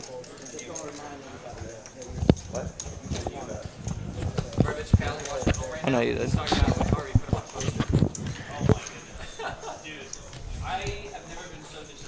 Very interesting flop for Moneymaker. Big old Open-ender flop. hard draw. And yeah, straight and flush draw. Another example of when you want to play your hand potentially fast because you don't have any showdown value. So I would not be surprised to see a check raise. You can also just call. Kind of doesn't matter what you do. Your hand is so strong here. But I do prefer a raise here to try to take the lead. Looks like Moneymaker agrees. And you can see once JD folds, Moneymaker's probably going to gain even more equity. I wouldn't be surprised to see if he has, he'll have an equity advantage now. Only because it's brisket. It's just regular like ground beef. Right, agreed. So you have to bluff and you pick the pot down and you win and you show your bluff. And with the stacks they're playing, yeah. Oh, wow. Yeah, it's either an all-in for him. There's no Yeah. call. It's either all-in or fold. And I'm sure this is going to get called. Yeah, and that's one of the issues with raising is you could get raised off your equity, but with these stack sizes, Moneymaker's happy to get it in against any hand. And I think so does Zefish right now with the stack he's playing. He wants to gamble and Yeah. And even if he was up against aces, he still has, he still has an equity advantage. And Moneymaker with a pair now, and it's a chop. That's why you got to run it once. This year, Moneymaker is no longer in it. Well, he'll always be there. No way. Carlos is Nice. one of the funniest tables you're going to find on a poker table. I promise you that. Yeah, he's got the one-liners He's awesome. on lockdown. I just mentioned the party at his house that we went to, and man, he was hilarious. Yeah. He's a very, very funny guy, great host, very awesome human being. It's a pleasure knowing him. And I met him through these poker games here, and now, we all connect as a family. This is definitely a blessing. Yeah, and again, going back to the Dallas poker scene, it's a community. A lot of great people in that community. If you guys end up playing here, don't be afraid to say hi.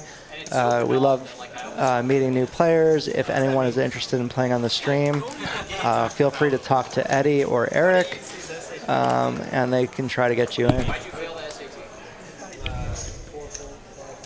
Paolo passed that shit when he was like 12, I I actually don't even think they KC raising it up with pocket deuces. And Age, I'm sure, is going to at least call here. And he does. pedestrian every day. How do you spell it? B-A-N-A-L. I thought it was banal. Should be heads up. See, that's one of those words I've only read. I don't see Mr. Delivery calling here with King 3, and should be going to the flop. Yeah, a couple of interesting hands here to the flop. Let's see how they proceed. Oh my gosh. AJ with a gut shot and Casey with bottom set. Yeah, This can Casey get with a interesting. dream flop. And the nice thing about this is your opponent's going to also hit this a lot. So I do like to play it fast. He does decide to go for a check. Against AJ specifically, a check could be pretty good because he's very aggressive. I'm not sure if Casey and AJ have played at all. I doubt it. Against each other. Yeah. So they have no history whatsoever. That's a good point. And AJ going immediately for the trap. Yeah, I'd like to go for a check raise right away. You don't want to mess around on this type of board. You're not going to get as much value on future streets if the board gets a little dirtier. And it's a pretty vet board. Straight draw, flush Exactly, draws. And, yeah. And again, with a pre-flop raise call, he could definitely have hands like King Jack, King 10, Ace Queen, Jack 10, Ace Jack, Ace 10. Exactly. You get value from all those hands. Exactly, and he's going to continue with all those hands. He might even be able to continue with this hand. I don't know if he's actually quite deep enough, but you could make an argument for continuing in position here with the backdoor clubs as well and the gut shot. Let's see if he decides to continue. I think AJ is going for it on this one, and oh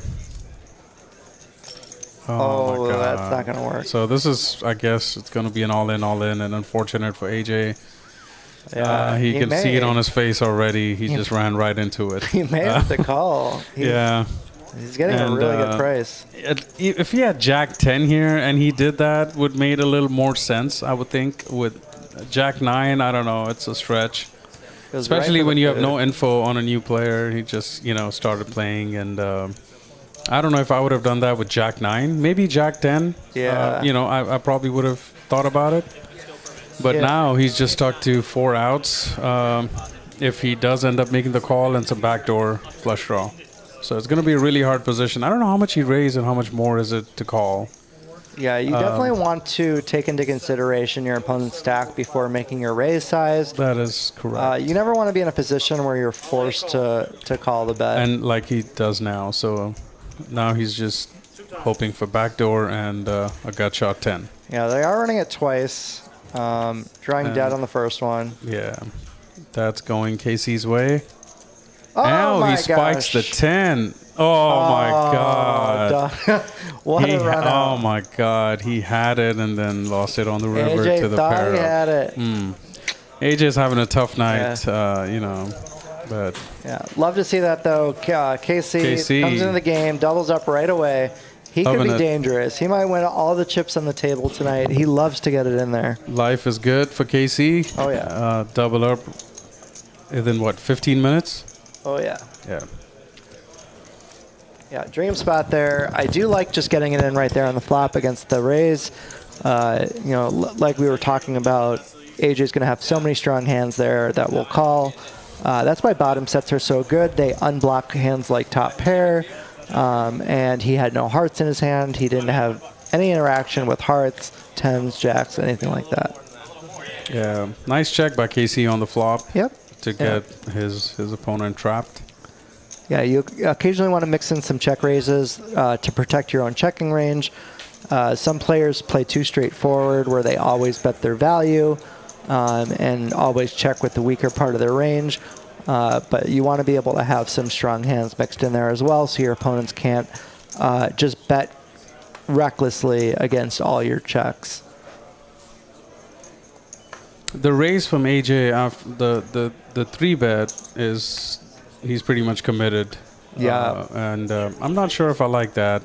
Yeah, if you're going to continue, I would prefer through a call. But against Casey's stack, I would just prefer a fold because he doesn't really have enough implied odds. Absolutely. But, he lost an all-in first hand. He wants to get it back. So you can understand wanting to gamble as well. And this hand might be the one to get it in with. Jack 10 hearts. He plays beautiful post-flop. Yeah, another beautiful hand. See if he can turn his luck around. JD with pocket nines. We might see some action here. It was such a genuine reaction that the table when Harvey showed his hand. Just like everyone just lost their shit. I mean, at least if he had something other than top pair. Yeah. And we JD decides to just flat pre-flop and go to the flop. That invites Zefish and KC also to call. 4-way to the flop. Oh, That is an excellent flop for AJ, but unfortunate for him, nobody really has much except JD with pocket nines. yeah, but there's already 1,000 in there. He won't really mind taking down the pot right away. He technically only has jack high, but yes, he has a ton of equity against any strong hand that can continue. Especially the two hands, the big hands, the all-ins that he lost, and getting a hand like that on that board. He Yeah. would want somebody Oh, to have absolutely. ace-king, right? Yeah, oh, yeah. So that is your dream flop for your hand to recover. So coming from that perspective, I think he'd be definitely unhappy going 4-way with a 250 raise pre-flop and nobody having any of that board. Yeah, I agree that he definitely would not have minded some action there, For sure. trying to get his money back. Yeah. That would be the hand to do it with, I think. Yeah, Mark Wee was just playing with KC. Sorry to steal him from you, but we got to have him on the stream. Kimmy Stone in the chat. Wow, amazing What's up, commentary. Kimmy? How are you? How much do we have to pay for all this great advice? Kimmy, for you, it's $1,000. For everybody else, it's free.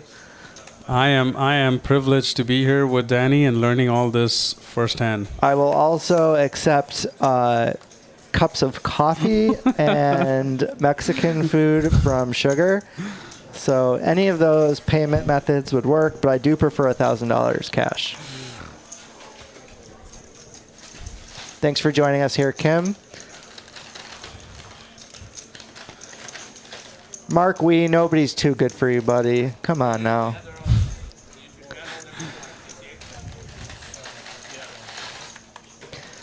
All right, let's. We've had enough action now. Where let's try to look at some stats, see who's doing what here.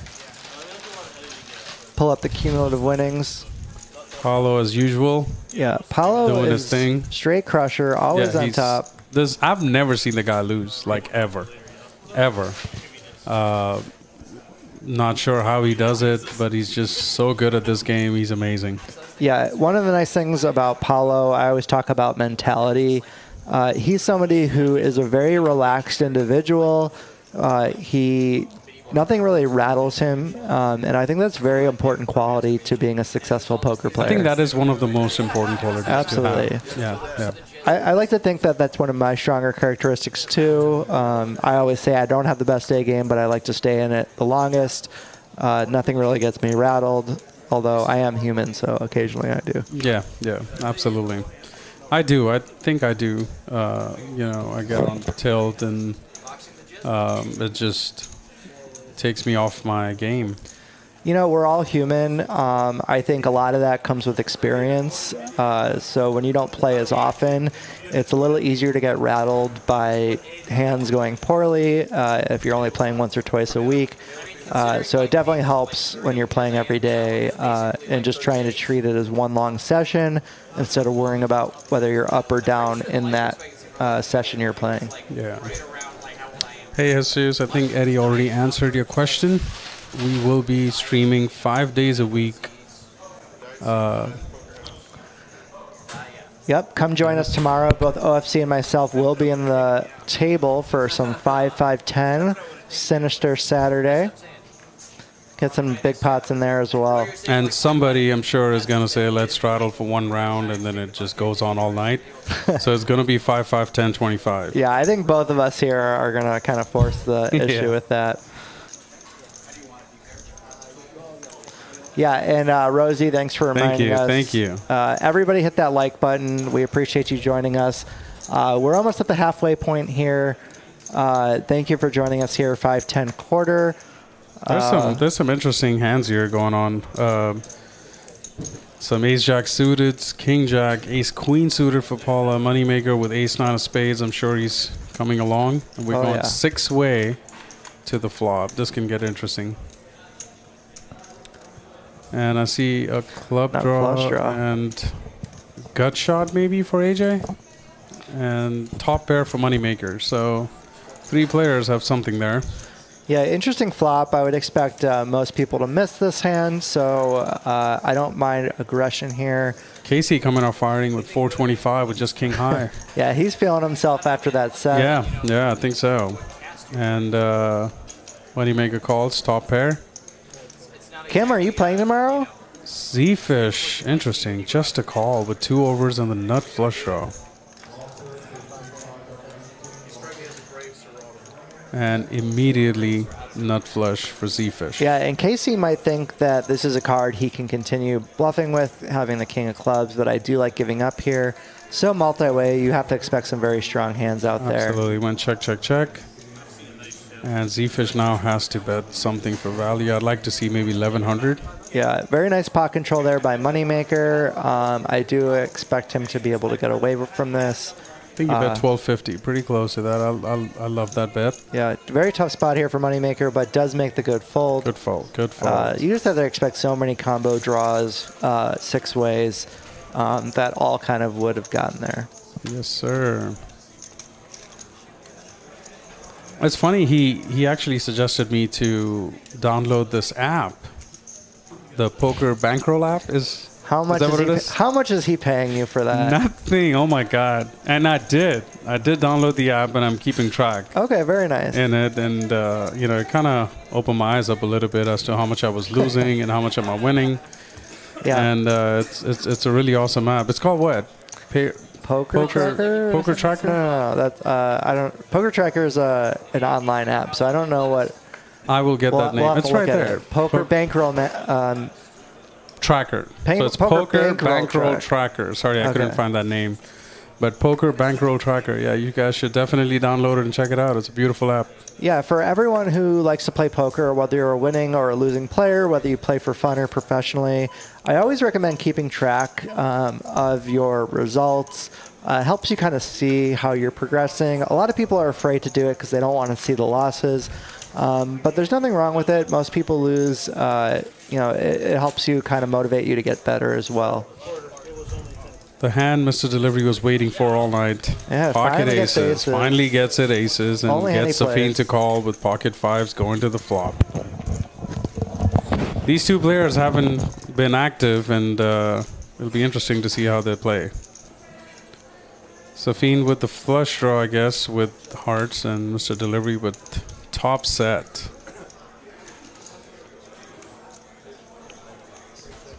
Goes check, check. Very interesting. And Safeen spikes the hearts. A lot of amateurs would bet that flop, scared of that flush draw. But it's really interesting to see that it was checked by Steven there. We're definitely going to discuss this with Danny and see why. Yeah, and so what are his thoughts. One of the most misplayed types of boards by amateurs, in my opinion, are triple flush draw boards. You actually want to be betting very infrequently, and then when you do bet, you want to have very small sizes. The reality is that your opponents are just not going to be able to continue very often. Now, that being said, specifically with this hand, I would like a bet because your opponent is going to be able to, you unblock the hearts, and your opponent's going to be able to continue with a lot of one heart holdings.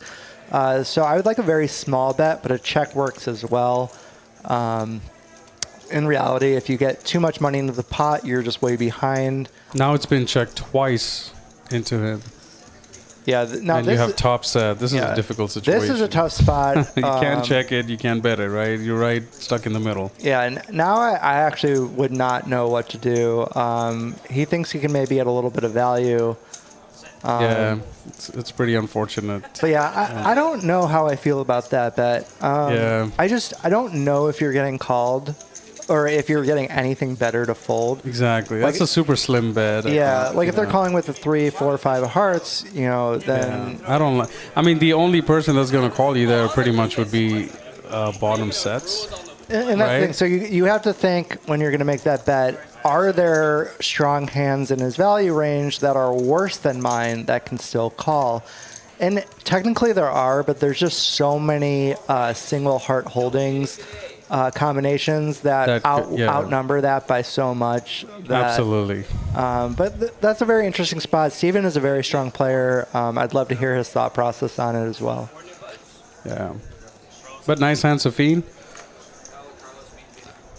Yeah, nice Taking call. it down with pocket fives and calling the 500 on the river. Yeah, I don't think when it goes check on every street, you can fold a heart there. Yeah, absolutely not. Otherwise, he just has free range to bluff as much as he wants.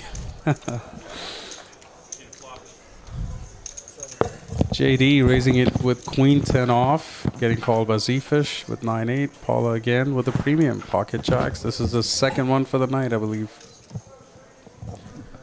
Big raise to 950. JD lets it go. Zefish. Zefish is going to look him up.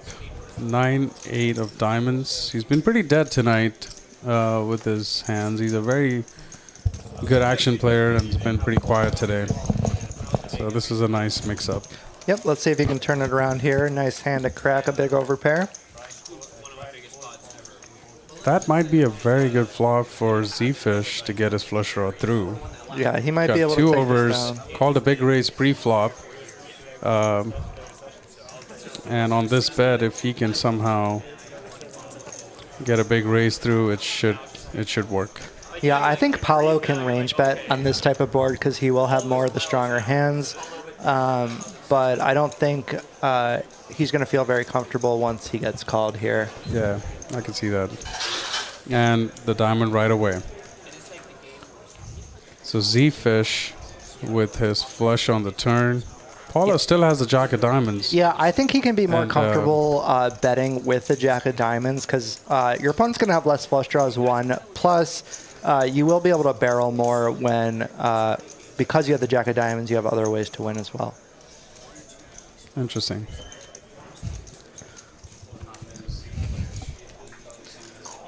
See if Zefish decides to go for the raise right here. I think with the 9-high flush, I do think a raise is okay. Try to get those single diamond over cards to fold, protect some of your equity.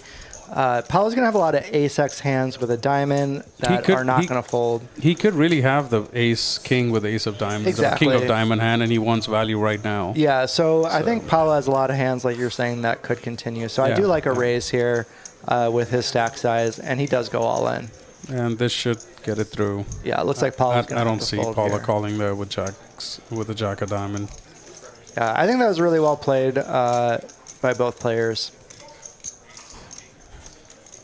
It would have been interesting if the diamond did not come on the turn and see how Zefish would have reacted to the same bet. Absolutely, and I actually wonder if Paolo would have continued with a double barrel without a diamond as well. That is true. So yeah, you always want to think about turn and river cards and what you'll be able to do. Think about your future action and try to make a plan. I'm learning so much because I used to play without thinking. And now that I'm sitting with Danny, and these two commentaries that I had with these guys in this booth has taught me so much about poker that I haven't learned in the last 20 years, I think. Well, speaking of people in the commentary booth, we've got Eric here joining us. I just wanted to clarify something. The Nick game is something new that we just put in the program like last week. And I was talking to the guy from Australia, the programmer, working out the kinks. We play, if you run it twice, only the top board counts. Absolutely. He's got it programmed. If you run it twice, you have to win them both. Oh, okay. So Moneymaker still has his. won the top one, got rid of his nip button. But it the still computer shows. thinks he still has it. Okay. I just wanted to point that out if you were wondering why he still had it. You didn't notice? We didn't notice. Yeah. So what we're doing is, I guess, when the camera goes on, then we're just watching the actual disc itself. So if we click on stack size, it'll show a button next to everybody. Which we noticed, Yeah. And Moneymaker still has Got his it. button. But he has given it out because He when they ran it won. twice, He won the top board when Got they it. ran it twice. Gotcha. with the Thank 5-6 you. of hearts Computer hand. says doesn't count. You have to I win got them both. it. Got it. And our rules are top board is enough. Yes. That's just a variant of the game that we're Got going to it. have to program. Got it. That's all. I just wanted to clarify Thank that. you, for Eric. appreciate Thank you that. for letting us know. Thank you. And again, it's a $100 bounty, so whoever loses the Nick game is going to have to pay $800 to the rest of the table. It definitely influences the action. It's really fun to mix up the game with the nip button. Oh, wait a minute. Wait a minute. 5-ball? I know that OFC here loves to play with the nip button. He plays a lot of hands, so he is very unlikely to be the loser of that game. My dream is to make him pay $800 to the table. We'll just see how he'll have to run really bad for that. Oh, he has a I didn't need the 7. Get that 7 out of here. 7. Hey, I would have made it an 8. And actually, I'm very surprised that the Nick game didn't end at the dealer change. I wonder if they're going to pay out and start over, or if they're just going to continue.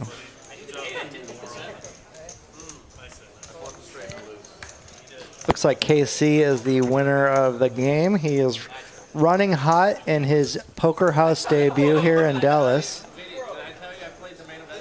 Let's take a look at the win totals and see where we're at here. Halfway through the stream, KC up $5,000, our big winner so far. AJ, the big loser, down almost $10,000. But with this game, anything can happen. One hand can turn anyone's night around.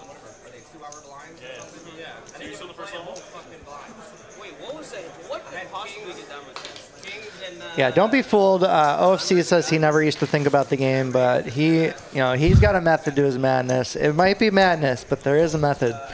So I don't know what it is. I just go on the table and do my thing. I guess it is a method. Yeah, or it just ends up being a method when I hit my gut shots. But even your feel for the game, there I is do. I think I do have a good feel for intuition. the game. Yeah, I've been playing almost 20 years, so I definitely picked up and people. point or two. Yeah, I think so. Without which, there's no way I would have survived playing against Exactly. all you pros Yeah. for like a year and a half now. Yeah, and winning every week. I don't know about winning I every know. week, but yeah. Yeah. But I think I'm did still all right. up, and And yeah. that's a huge Yeah. accomplishment. Yeah, I These think are, playing against some of the best players in Dallas, very think so. large stakes, and being able to hold your own and show a profit at the end of the day is more than most people are going to do. Speaking of which, we got a really interesting situation here. Safeen with a premium, but Casey with a board advantage here on this middling board, and a very strong hand for his specific holding. And right away, Casey hits his open-ender straight. Yeah, and Casey is another player who's very hard to put on a hand.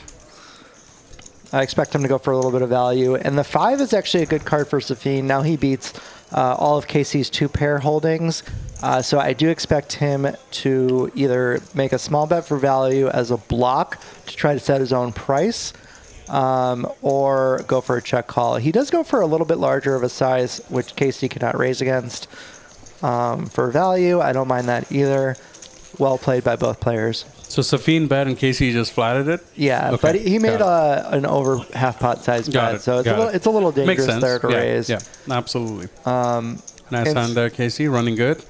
Yeah, I don't mind like a very small blocker bet, but then you're kind of in no man's land against a Yeah, raise. yeah.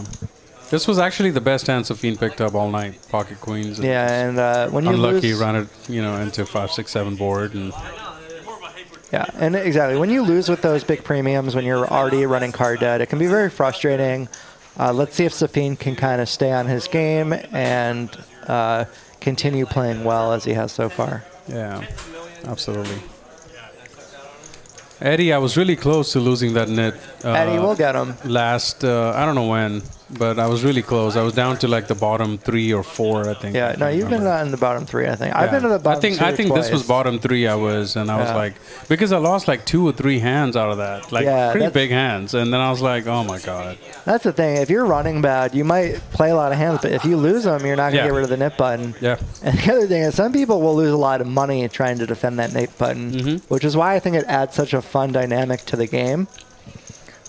Players are going to get a little more after it, and you have to respect a little bit more Yes. bluff potential from everybody. Carlos has been really quiet today. In the beginning, he did have a few hands. He was involved. I think last about 30 minutes or so. Nothing much happening for Carlos. So let's see if he can get this through. AJ calls the 800, does not believe Carlos. and another king. If Carlos can continue, this should get through. Let's see what Carlos does. He is going for it. Wow. Make it look like a value bet. Just 750, 600 and then 750. AJ, it's going to be really hard for him to call because it looks so value. It's a really good sizing by Carlos, and I like it. I liked it.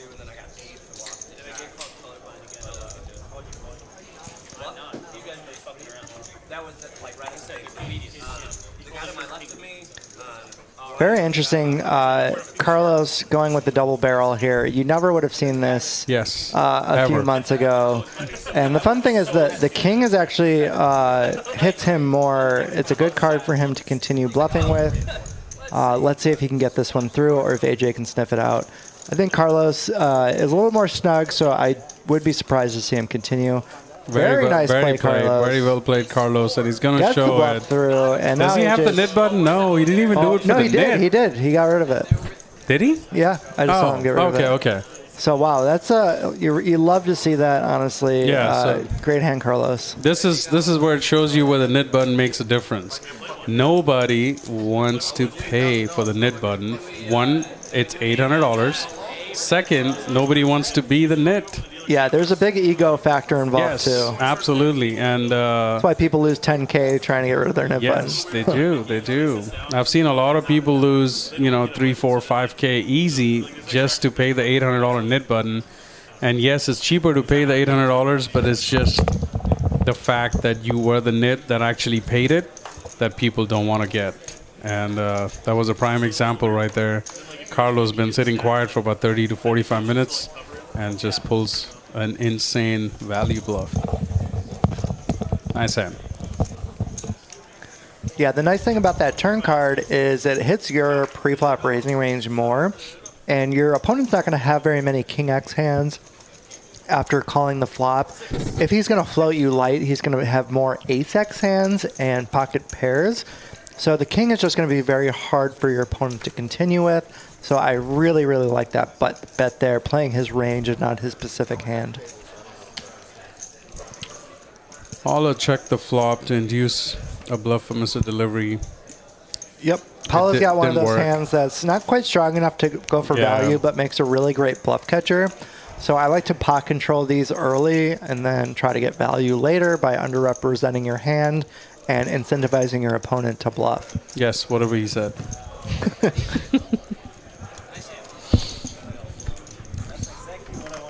Me too. This is like pay-per-view shit. We should charge. Seriously, we should charge stream. All right, looks like we're getting down to the nitty-gritty. So now we're left with I see JD. and Zefish. Is that so? Moneymaker's got rid of it because JD and Mr. Delivery. Eric. Oh, Mr. Delivery and JD. Okay. They've been quiet. Yeah. Mr. JD Delivery is just booking his wins and chilling. Yeah, JD one that got doubled up right away first hand, but he's been pretty card dead ever since. Except that pocket nines here and there, and out of position, nothing major for him. So yeah, Mr. Delivery and that's why Mr. Delivery called the 10 deuce off last hand. I'm like, why is he just flatting the 10 deuce? Now I get it. Was he in on the straddle though? He was in the small blind, and no, I think he was on the straddle because now Zefish is on the straddle. It was 2 hands ago when he had 10 deuce against Paula's king. Oh, you're right. So Paula made it 150, and he just flatted. What a spot to get rid of the nit button. And now everybody's going to think you're trying to get rid of the nit button, and that's why you're making it 800. Mr. Delivery is smart enough to keep that in mind and make it a little bigger. Yeah, and I think that's why Paolo's going to continue here in position. The dynamic really comes into play when you're coming down to the final few people. You're really going to think they're bluffing a lot more often because they have $800 extra of reverse implied odds. So also very interesting flop here for Paolo to potentially take it away. Mr. Delivery can't like this. The pre-flop caller is going to have a lot more sets on this board. They're going to have a nut advantage. So I do like a check here, playing pot control right away. He is not checking and planning to fold. He can either check raise or check call here. This is going to be really interesting to see what Mr. Delivery does here. I think with how deep they are and Mr. Delivery having the king of diamonds, I would prefer a call. You're not really worried about diamond runouts, so that really helps having the diamond in your hand. Really nice card here from Mr. Delivery. That's going to rule out a lot of Paolo's really strong hands. He's going to have less sets, less hands like 9-8. And so I think he's going to feel a lot more comfortable with that 8. That being said, I still think you want to continue checking and letting your opponent bluff. He's going to have so many bluffs in this spot, and you want to keep his range wide.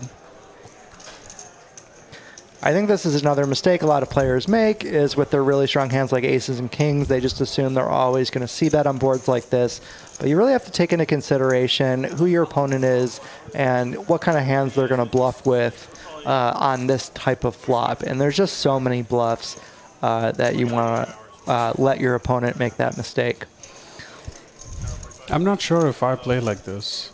I think this is a much more new age professional GTO way of playing. Got it. It really allows you to be balanced. You also protect your checking range. One of the issues with always betting kings on a flop like this is now when you finally do check, most people are just going to assume you're check giving up hands like ace king, ace queen. And so playing your hand like this allows you to get so much more value. If he just c-bet, he probably would have taken it down right away, and instead he gets 2 full streets of value. So you can see Steven really well played, maximizing his value here. Nice hand there, Steven. Getting rid of the nit button, and Miss JD's paying for it. Yep, and so JD is the loser of the nit game button. JD, we all knew you were a nit at heart.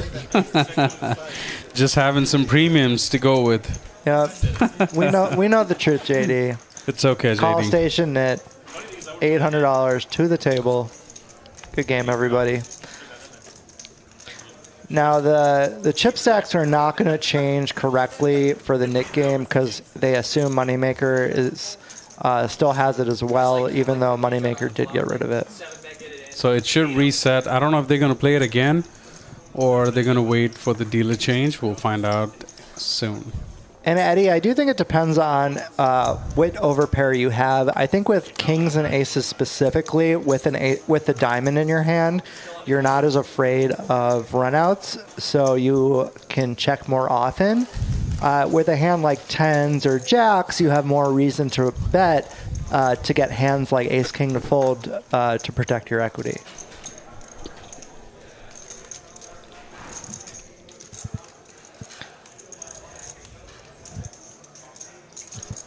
Paolo with the 3-bet with king queen off to 750, and KC is going to call the 500, go into the flop. Yeah, I don't expect KC to go anywhere. Should be an interesting battle. Wow. Both Top players. Top pair for KC and middle pair for Paolo. Paolo also has the queen of hearts. Should be both players should be going to the turn at a minimum.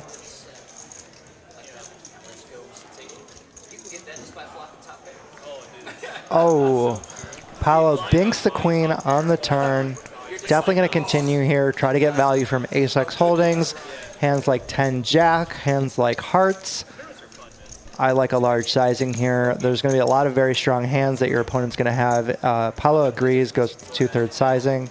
That's a good sizing. Yeah. And KC falling right into it. Yeah, and with KC snap calling, I would put him on a lot of hands like ace-x and hearts. Are you still going to be here for during the Paolo should be definitely feeling very comfortable with that jack on the river. Very interesting lead out. Also for very large sizing. I'm very curious. I don't think Paolo can raise. He's definitely calling though. Yeah, I actually don't think Paolo has played with KC, so he probably doesn't know the types of hands he plays with. $6,000 profit for Paolo. Very nice hand there. Got lucky on the turn. Unfortunate for KC. Paolo keeps crushing it. Let's take a look at some of the stats now that we're over the halfway point. First, we'll bring up the VPIPs. You can see KC is leading the way, as I would expect, 42% VPIP. Safeen and Mr. Delivery down at the bottom, under 20%. A little bit card dead. tonight. Let's see if they can turn it around a little on the second half. Pre-flop raise. JD opening still most at the hands. Yeah, I expect that. He's pretty much raising every hand he comes in. Classic professional style. Ooh. Little doppelganger action here. What's better, hearts or spades, everybody? I like hearts. What about you guys? I'm going to go with spades. I don't know. We'll see. We'll find out. All right, this could be a fun one, too. Spades is in position, though, so I don't know. Yeah, We'll see. Yeah, Paolo's taking the lead here with 3-bet. I like that. Let's see if AJ can go over the top. All right, Take and control. Casey is over it. No. He's ready to play some hands. What do we need here? 5, 7, 8. Oh, you're so close. So close. That works as well. Wow.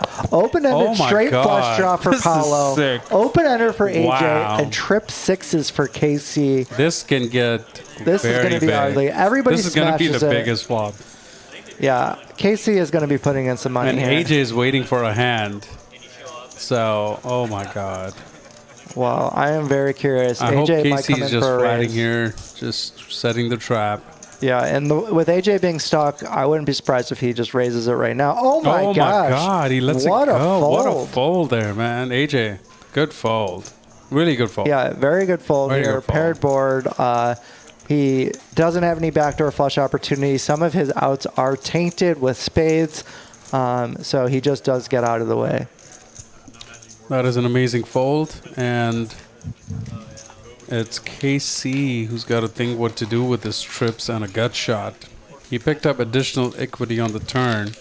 Little does he know, if the 4 hits, he's going to double up. You know, I actually think this is an interesting lead. I would expect Paolo as a pre-flop 3-better. Even though he c-betted the flop, I would expect most of his hands to check back on the turn. And you don't want to let him check back. You have no spades as well. Hands like ace-king, aces-kings. So I really actually like that lead.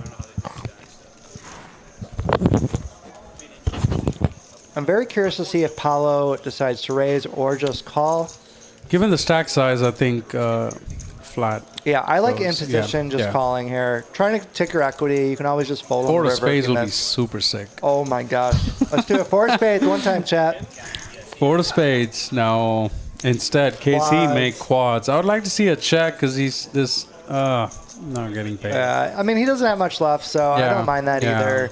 I would put Paolo on a lot of big hands after calling the turn. Just unfortunate that he had a pure nut draw hand that has now 8 high.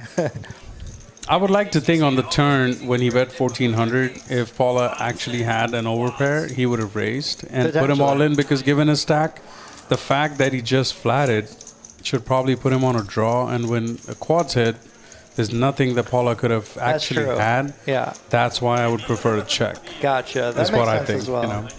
Yeah.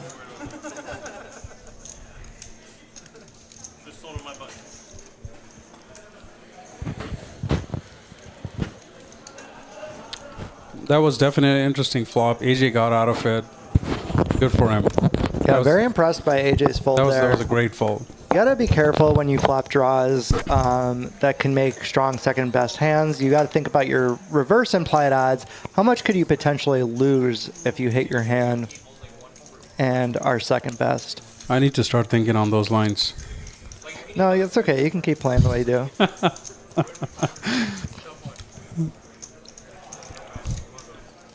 Yeah, and that's a concept. The deeper you are, one of the fun things about Dallas is usually you're playing multiple hundreds of big blinds deep, so you have to think about both reverse implied odds and implied odds. That's why hands like ace-x suited go way up in value, and hands like 9x suited go down in value.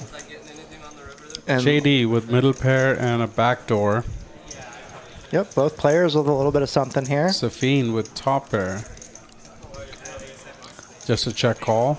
Yep, playing pretty reserved tonight. 3-bet pot. And this is going to make it interesting. I think he's going to go check, check. Well, JD does have a bit of equity here, but I wouldn't expect to be good at showdown, so I wouldn't be surprised to see him go for a bet. He's also going to have more ace-x holdings. The way he plays, I think he checks from what I've noticed with the way he plays. But I think you can go either way, to be honest, but I would expect to bet here. But you were right. You know. check. Yeah. And there it is. Yeah, and so very similar to before, Safeen does have the ace of hearts again. So he does block the nuts, but he also, especially after a check on the turn, I would expect this to be good at showdown. So in this spot, I probably do like a check call better than a check raise and turning into a bluff. But I love when players turn these middling showdown hands into bluffs. So let's see if he can come up with a check raise against JD's bet. Safeen is definitely capable of shoving if JD decides to go for like a $1,200-$1,300 bet. Yeah, I do think it depends on the sizing for what Safeen's going to do. It's 1,500. It's pretty big. Yeah, so against a 1,500, which is a polarized size, now you're starting to go a little lower in the value part of your range, but he does decide to just call. Still a call. This is definitely debatable. We need to get into the end of this ace high flush card holding. Yeah, I want to see someone. I definitely want to see where this goes because it's been twice and we've been discussing this. Is call a good option, or going all in is a better option? Basically, an all in or fold, or call.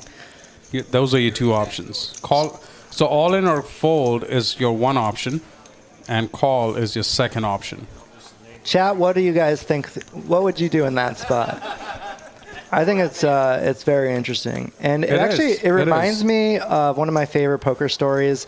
My favorite poker player, or at least one of them, is a Mr. Phil Galfond. He used to be one of the original online end bosses, and now he runs a training site. And just an all-around great player, great guy. And he mentioned one of his first aha moments back on one of the forums back in the day was when he was discussing hands with somebody and saying, basically, they came to the conclusion on the river. They were talking a similar spot. Should I call or should I fold? And then they asked Tom Dwan what he thought they should do.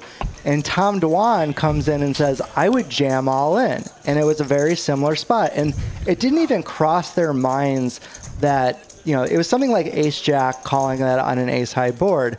It didn't even cross Phil's mind that maybe I should be turning my made hand into a bluff here. And it it helps open up your mind to all the possibilities that there are in poker. It's such a beautiful game, and that's why you'll play forever, and we're all still terrible at it, but it's so much fun. It is definitely an interesting discussion to see what people would do. I'm sure everybody has a different perspective about their decisions there, but I would like to get an input from the best. We already got one from Danny, and I would like to see some input from maybe Moneymaker and JD. We're going to talk to them about it after the stream. Yeah, I love hearing these players' thoughts. Some really great poker minds are sitting in this game. That's one of the reasons I do this, the whole commentary thing, because last stream when I did that, I got so much input that I've never seen before. Mm-hmm. Especially when you don't play poker for a living, and I play only streams. I'm a cash game player. I play aggressive. I enjoy the game. Doing the commentary with Hayden and you today, I'm learning so much more. Like, I would have never thought about that scenario besides this. Yeah. You know what I mean? I couldn't agree it's more. like it's so much more input, so much more thought process into the game and the hands and situations as to how what player would react to. It's just so nice. Absolutely. Yeah. It's so fun. Like, I try to watch the streams after I play when I go home, but usually it's on the background. I'm not paying full attention. It's impossible. Exactly. So this way we get to watch every hand, this is like every decision. right there, so yeah. This is it can't get any better. Yeah, if you all want to improve your game, watch these streams, watch these players, think about the decisions. Don't be hard-headed. Think about multiple possibilities, and you'll quickly improve your game. Anyway, enough of my rambling. Let's see what these guys have to offer. So Zefish raises with pocket threes, gets called, and Safeen with pocket aces has been pretty dead all night and ran into that cooler backdoor against JD. There's no better feeling than waking up with aces against open and 2 calls. And it's been pretty common where there's an open, 2 calls, and aces. Yeah. Open, 2 calls, and aces. So this is another situation. And KC, as I've heard, is aggressive and calls with king 10 off on the button. Yeah, he's going to the flop. He's got a feel for the game. He's not going to be folding much for the rest of the night. Let's see if he can make anything happen here. That's a great safe flop for Safeen. I don't see any merit in betting here. As far as I know, Safeen, he should check it 90% of the times. Yeah, this is an interesting one. I think if you're going to bet, you should go very tiny, like less than 20% pot, I would say. But with the ace of spades specifically, I do not like a bet. I would agree with you. He bets 700, gets called. Yeah, against somebody like KC, I don't mind betting, I guess. He's very sticky. KC's also liable to do anything at any time.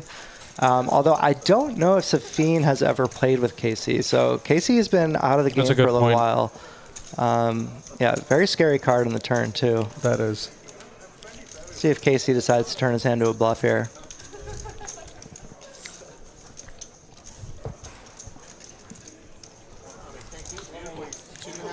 These are the types of spots that I think you play very well. You know, you have a good feel for kind of how likely are they really going to have a jack, or you know, you're good at getting that last bit of value there on the river. And I think this is one of those spots that separates really great players. Very difficult spot. Also, now holding the ace of spades is a bad thing. Does go off. It goes to 850. Goes for goes for a little blocking bet. I actually like that. You can get called by worse. You're trying to set your own price. You're probably not going to get really raised by a 6 too often, although I don't expect him to have too many 6s. So I actually really like that bet. But having the ace of spades there is actually now a bad thing, because you did want your opponent to have the ace of spades when calling on the flop. But not a big deal. Either way, well played. Safeen finally gets it going in the right direction. Safeen's another great guy. Met him maybe about a year ago, maybe less. He's been playing a lot more lately. Really great guy. Yeah, he's so fun to play with. Incredibly nice.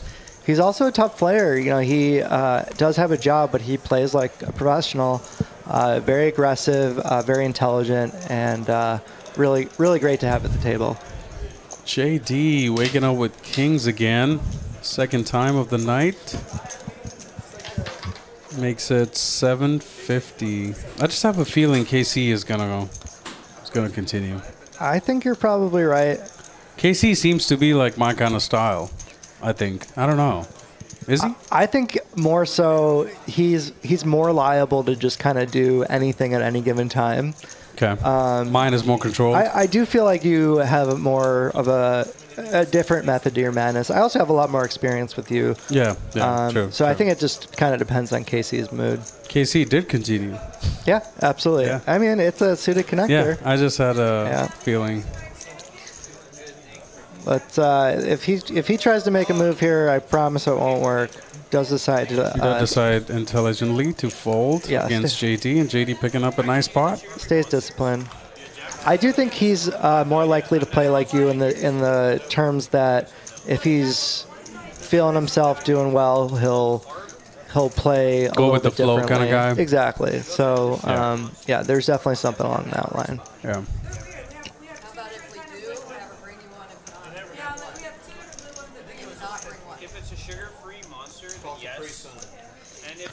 Yeah, this is a really fun lineup.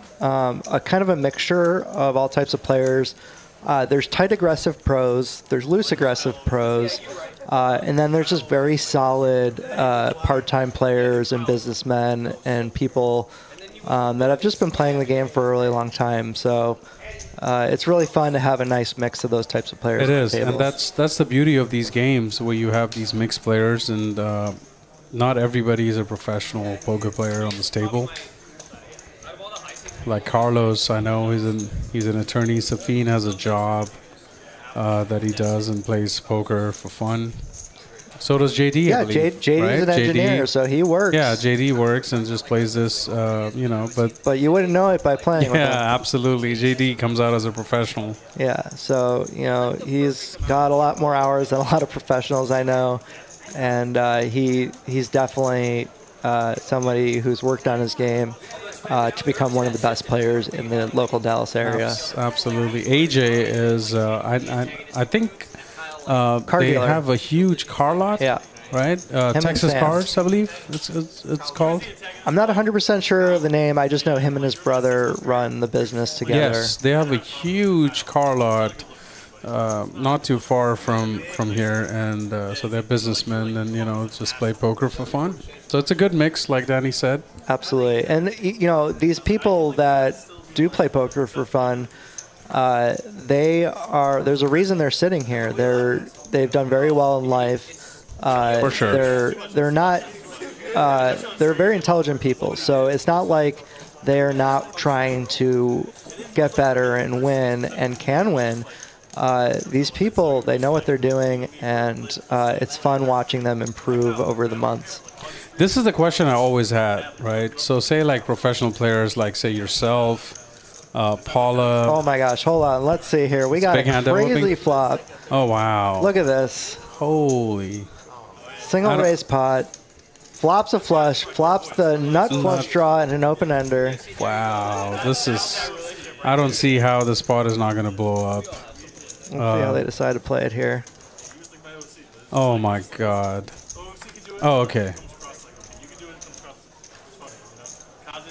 Wonder if Mr. Delivery is going to go for a check raise on the turn, or if he's going to continue check calling. I think he should now, because he would imagine Zefish could have made a straight here and won some value with a 9. Yeah, I would So- also want to take the lead out of position so I could. Yes, and he definitely wants to make the pot a little bigger to get it all in. Mr. Delivery, I guarantee you right now, is thinking, how can I get my entire stack in? Oh yeah, he's excited about this flop. And having the queen 4 specifically, your opponent can still have a lot of strong hands. Just calls. Very, very interesting. Just call. Keeping his opponent wide. And Really respecting Zefish's range here. that is a very interesting play. I think I would have 100% raised on the turn, given the board, but did I think decide maybe to... he thinks that Zefish is just going to fold almost everything that's beating him. But see, now he's lost all that value, though, that he could have got. What was that? Oh, so he goes for a So he block on checked, the river. he bets, and Zefish calls the 150. I think he bets 150, and Zefish just calls, and Yeah, he very lost all that interesting. value there that he could have got from the flop. Yeah. So I don't know if that's the right way to approach the queen high flush. Not sure. Yeah, I'm not sure either. Very interesting hand by both players. It would have been fun if Zefish kind of went for a crazy large raise there on the river. Which he could have. He's very definitely could well, have. right? And I think Steven is a very, very good player to understand that. Yeah. And that makes even more confusing as to why he chose flat Yeah. on flop and turn. Yeah. And that's But, why it's so hard to play this game out of position. That's why position is the most important thing when deciding which hands you want to be playing. It's harder to get value from out of position. The in-position player can always make the last action. Absolutely. KC with the suited connector, Jack Queen, and AJ with pocket 9s.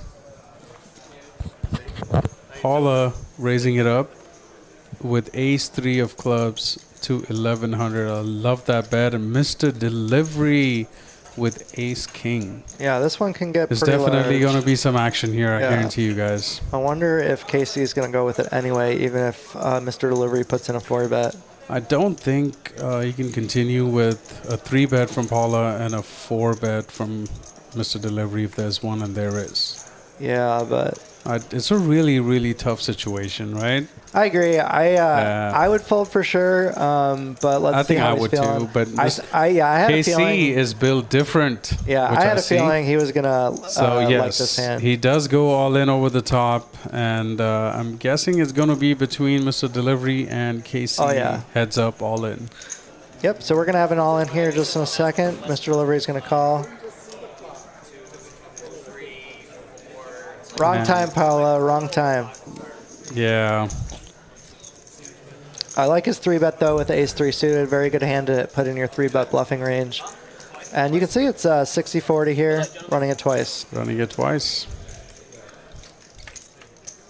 Going to the... At least one of the aces is Spikes dead. the jack. Needs an ace, king, or 10 or queen. And the first board goes to KC. Safe. It's always nice to win the first one. It absolutely is. The best feeling in the world. Oh, no. Uh-oh. Needs a 9. Oh, All okay. right, It's a chop between Boring. Mr. Delivery and KC. This is fun. I'm glad I'm here with you. It is. I don't remember the first board, but Paula seems to be a little stressed about he had the ace fold. 3 of clubs. Well, on the second one, but I don't know what the first one was. I can't remember. Nah, he's not worried about it. He's a okay. professional. He is. Seems like a very grounded guy, being a killing machine in these poker games. Oh, yeah. He's been doing very well on streams lately. Absolutely. Incredibly nice guy, too, so you love to see the nice guys win. Really down to earth, yeah. All right, let's see. Still pretty tame as far as the winnings go tonight. AJ's having a bit of a rough one, but Paolo is still the big winner. With that pot, Mr. Delivery is now up there as well. And JD having a really nice night after that big first hand. Everybody else hanging around even. Anything can still happen here. We got some very big stacks. Could still have 30K pots. Plenty of time left. Mr. Delivery with almost 19K now. We haven't seen a really crazy hand yet. Yeah. It's been all premiums and pretty GTO. I think they're saving it for the last hour. You think so? I think Katie here is going to start dealing some brutal coolers. Yeah. If KC was prepared to play this game, like Danny mentioned earlier when he joined the stream, I think we would have seen a different stream. Yeah, had some more reloads. Yeah. Plus, he would have, I think, he seems like a player that would bring in more action on the table. But let's look at go this hand. This is a good action board. Carlos with top pair jack kicker. AJ with the nut flush draw. And let's see how this goes. Yeah, I expect some action over here. Well, they knew. They knew it was coming. When you win a hand with 69, you got to give the guy a minute to express himself afterwards. Something's coming. Just wait a little. AJ is coming in for the raise right away.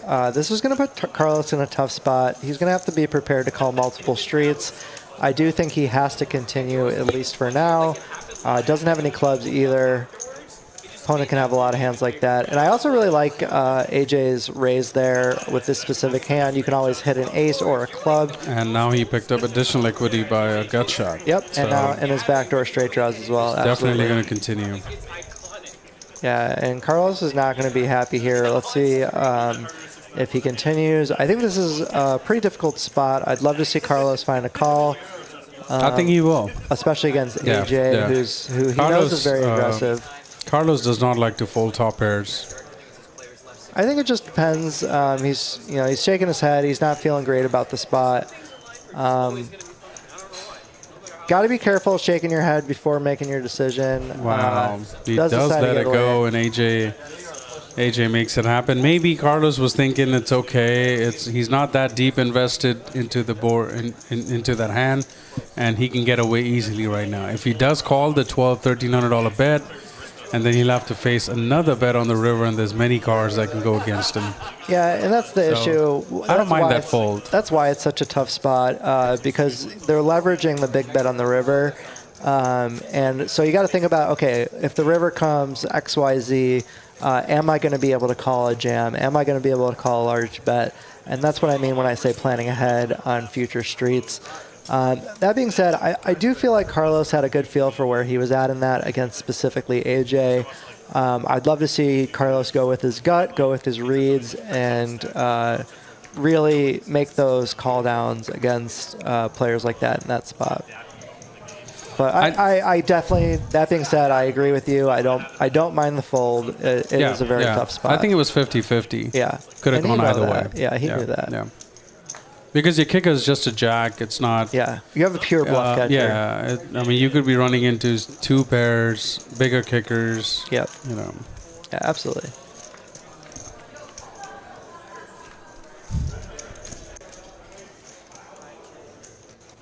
This could get interesting. JD with 2 overs and a flush draw, and Carlos with a gut shot and mid pair.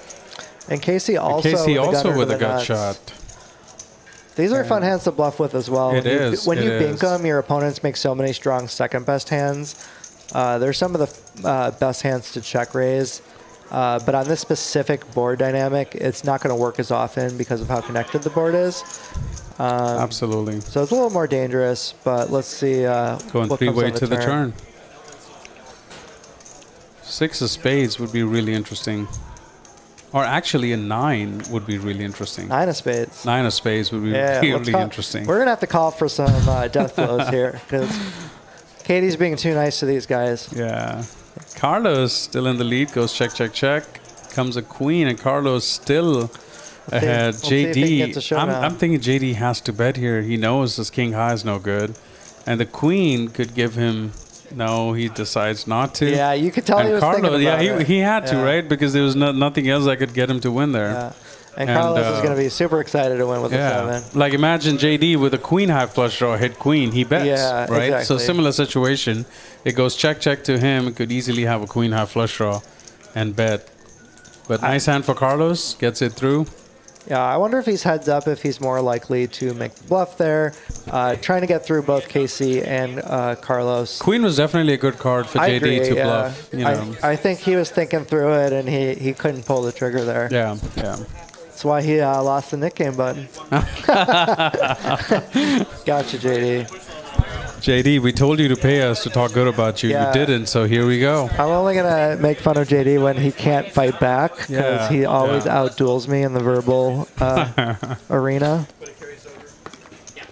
And the poker arena, for that matter. And just over 60 viewers here tonight. Thank you so much for joining us. We are live here at Poker House Dallas. Remember to hit that like button. It really helps us out. Thanks for joining us. Watching some high stakes poker. 5, 10, 25, 50. Everybody's putting on the 50, it seems, right now. With some of the best players in Dallas local area. Thank you, guys. And tomorrow we will be playing 5, 5, 10. Me, OFC, and Danny would be playing that game. So please join us tomorrow again to watch that stream at 6 p.m. Yep, same time tomorrow night. Join us. We will be battling. I'm going to use all my knowledge that Danny gave me today. I'm going to use it on the table tomorrow. The best part was everything. I was saying the opposite of what you're supposed to do. I'm tricking everyone right now. Do you think I'm going to remember all this by tomorrow? I'm giving Danny? you all terrible advice. I'm going to come and do my same thing that I do every week. Yeah. BPIP 60%, just blowing my money away. There you go. I'll approve. I'm just making it up on the spot anyway, so yeah. Just trying to figure it out as I go, like everybody else. Scotty J in the chat. Thanks for joining us here tonight. Hey, Scotty. How are you? I don't think I've met Scotty. So he actually is an old college friend. Nice. And he found me, I believe, again. We talk occasionally, but he found me again. He's a poker player through the stream. And really cool to reconnect with Scott, and saw him in Vegas, I think, last year or the year before. Looking forward to catching up with him again. That's great. That's great. Zefish just bluffed 8 deuce offsuit, 950, gets it through. Moving on to the next hand. Yeah, Scott might get back into poker. I know he used to play a lot of limit poker back in the day. I used to play limit poker back in the days. I used to play 10-20. Oh, wow. Or 10-30. 15-30. Is that what it was? 15-30. Yeah. And this was in Alabama when I used to live in Steele, Alabama, and I couldn't find a game. So these were this bunch of oldies. I was literally 22 back then. 22, 23. This was like 20 years ago. Shut up. It was 20 years ago. And then, so this was in Alabama, and I finally contacted somebody, and they showed me this game. So I go to the game, and it's a limit game, 15-30. And back then, it got pretty deep for me. Like, I could lose that's a big game. 1,500, 2,000 a easy. night. And it was, because you just keep calling. And, of course, I used to play even more aggressive back then. I'm sure. So it was just like, it was insane. But back to the hand, we got some Is that an ace 10 underground off. game? Yeah. Okay. It was an underground game. Very and cool. that's how I used to play. Another Texas heads-up spot. I see. Ace 10, JD with the best hand? Oh, no. We got King Moneymaker. It's been quiet for a while. And no backdoor flushes. Goes check, check, check. Carlos with ace 10 as well. Goes check. Wow. And a quick reminder, the Nick game button is back on.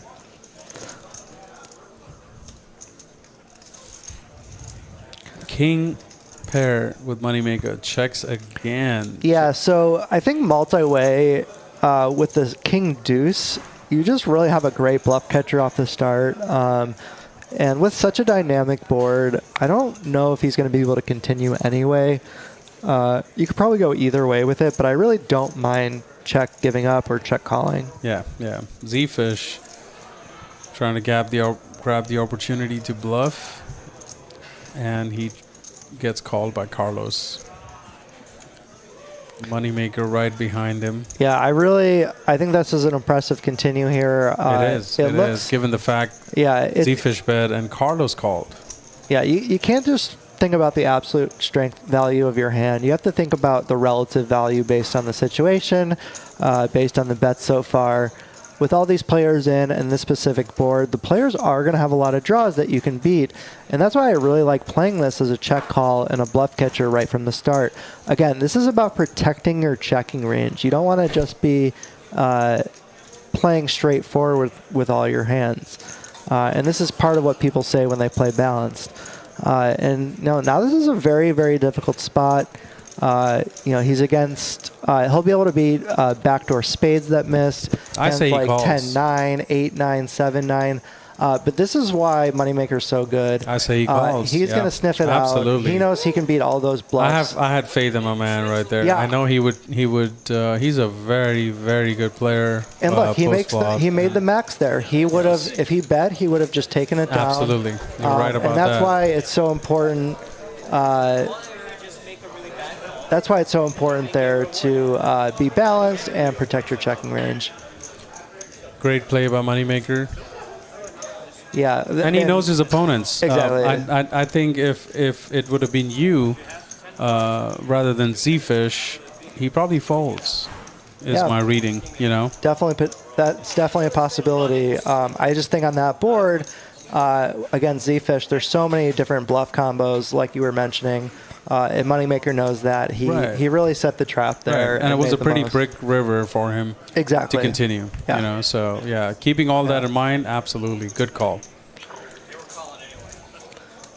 Scott saying, rounders caused the first poker boom. It was mostly limit games then until the Moneymaker effect.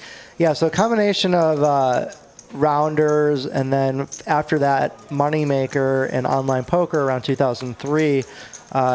That's when No Limit really took off. But yes, Limit, both stud and then 7-card stud and Limit Hold'em were basically all you could find in a casino environment. Before that, I started in 2003, so I was started kind of around the same time, I think, or maybe 2000. Okay, somewhere there. Yeah. It was a lot of fun back in the day, just kind of thinking about a fun strategy game. 2002 is exactly when I started playing. You got me playing. by 1 year. So I used to play in a pool hall called Speeds. Were you in Alabama at the time? No, this was Arlington. Okay. Texas. And there was a guy named Bear that used to have a little fun poker game in a pool hall. So I used to play pool pretty good, and I used to go play, every day. So I saw this. I used to play different card games, but not poker. Okay. And I saw this table, and I started to learn poker. And 2 months, I didn't know I could use one card. I said this in the last commentary booth that I was with Hayden, but some of you guys who are new here. So I didn't know that you could use one card till like 2 months later when I hit a straight and I folded. And for some reason, I flipped my cards over, and they were like, "Oh, you have a straight. You have like nuts, you know." And I'm like, "Oh, I don't know." So that's when I learned that I could actually use one card. That's so funny. So yeah, it's kind of hilarious. But that's when I started to learn, and slowly started with 50 cents and $1, and then $1 or two, and now I'm, this is pretty much in the max range that I've played. Oh, absolutely. So, yeah, it's been a fun experience with poker. It's been through and through, constant with my life, never given up, never had a break. So. And it's funny, now that you're learning PLO, now you got to remember, I can't use just one card. I have to use two cards. Yeah. So now you have the opposite problem. Exactly. But a fun hand here, Mr. Delivery with the gut shot and 1 or 2 overs actually. Yeah, we need a queen Ages. here on this turn. Yeah, we need a queen, and then I don't know, man. Age has been pretty rough today, so I don't know if I'm hoping for a queen here. Ooh. A jack rather. So that gives. Yeah, it is a diamond. It's a diamond. AJ could be holding diamond more than Mr. Delivery. Yeah, here. I think Mr. Delivery is going to barrel a lot of turns, but now that he has showdown value on a diamond, I think he's going to go he check, probably check. won't. Yeah. Oh. This is it? Oh, that's it? Oh.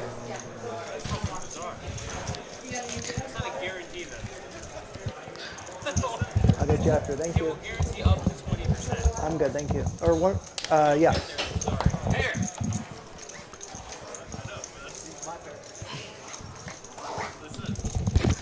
All right, we got just about an hour left here. The Nick game button is back on. Let's see if we can get some big pots here in the last hour. 5, 10, 25, 50. Take a look at the stack sizes. All right, Mr. Delivery is almost up to 20K now. We could easily have a 30K plus pot. Our over-under is still on. Yeah, Scott, we need some blood here. I am rooting for some coolers. No offense to whoever gets coolered, but we need some blood. Yes, we apologize for whoever gets coolered, but we need an exciting hand now. It's about time. Got the last scotch ready to enjoy at the end of the stream. Let's see if this is one of those hands. KC with pocket nines. We're going to definitely see some raise here. Is it 275, 300? What is it? 275. I think AJ is going to call this. King 5 in position, no. Decides not to. Stays disciplined. Stays very disciplined. That hand I would have called. So I'm learning what hands to fold.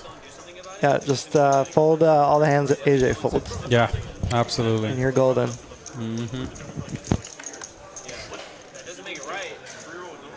I think, so sometimes you'll see Moneymaker choose a hand like this in the small blind for a raise, but I do like his decision specifically against KC.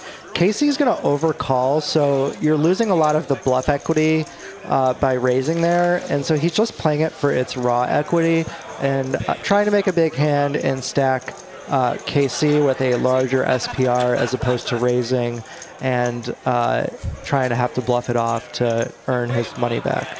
I've seen him do that with me where he knows I'm going to call. I'm never folding once I raise, most likely. So whenever he 3-bets to my raises with those kind of hands, with ace-3, ace-4, ace-5 suited, and I don't know why he doesn't think like that against me. Well, you're nowhere near as sticky. Oh, thank you so much. We're getting strawberries here. Thank you so much, DW. He's got empanadas, strawberries. DW We're definitely getting hooked up here. Yeah, he'll be here tomorrow as well on the stream. Join us from 6 to 10. We'll be playing 5, 5, 10, Is he playing 25. tomorrow? I'm pretty sure he's playing tomorrow. It's going to be a good stream for sure, from what I hear. Yeah, DW is another great local, very successful businessman who loves playing poker and has also been improving over the last several months. So fun to watch him play as well. Interesting hand here.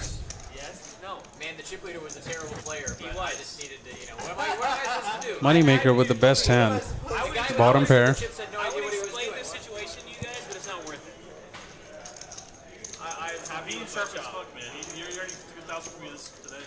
is true. I'm happy with my shot. Yes, checked around. AJ now picks up an open-ender. I believe we should see him bet 350. Decides to check. And Moneymaker has a pair and open-ender now. Being checked to him twice, he should definitely, there you go, bet something there. So he does decide with 300, and KC comes in with a cut shot. 2 8s are already out, as we can see. And 5 is going to be a bad card for him on the river.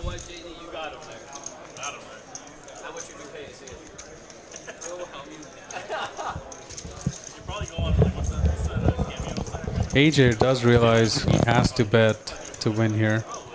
King high is probably never good. Let's see what he decides to do. He does decide to go for it. Love this bet here by AJ. But I don't know, it's so... He does block the nuts with his 8, so it's a good... he blocks hands like ace, king I think he's going to get it through. Beautiful bet by AJ. Gets rid of his nit button and wins $1,200 profit. Yeah, really good bet. He's been having a rough night. That. It's good to see him. He's definitely been having a rough night. Yeah, sometimes in poker, if you're not making the best hand, no matter how good you play, you're just going to have a rough night. And so it's really nice to see him not give up, keep battling, keep firing when you're supposed to. And he seems one of those players, you know, I've seen him buying like 4 times from max buy-ins and never give up. He has a lot of heart. So he definitely has a lot of heart to play this game and take a loss and move on. Yeah, he's very tough to play against. I've only played him a couple times, but he's been very aggressive, very relentless. So I love to see that in a player. One of the more important skills to have. Yes, he does.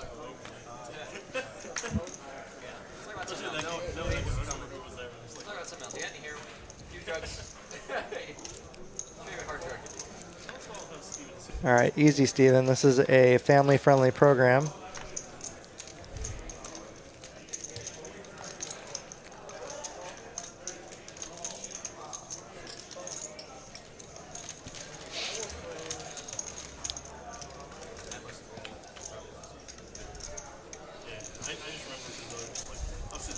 I think we've only seen maybe one set all night early on. Yeah, it's been pretty dry. And so it's very interesting with poker. You know, sometimes what you don't realize with running good and running bad is part of it is the card distribution. It is. So, you know, if you hit a big hand, and every time you do, your opponent hits nothing, you're just not going to have very many big pots. But for me, it's still very fun to watch the technical aspect of the game. And really watch them maneuver through spots. And that's what, in my opinion, makes the game so beautiful. I mostly go with the feel of the player and their line of bets. That's what I go with. I'm nowhere close to GTO or a book, so to speak. Yep. I think I'm different, you know, when it comes to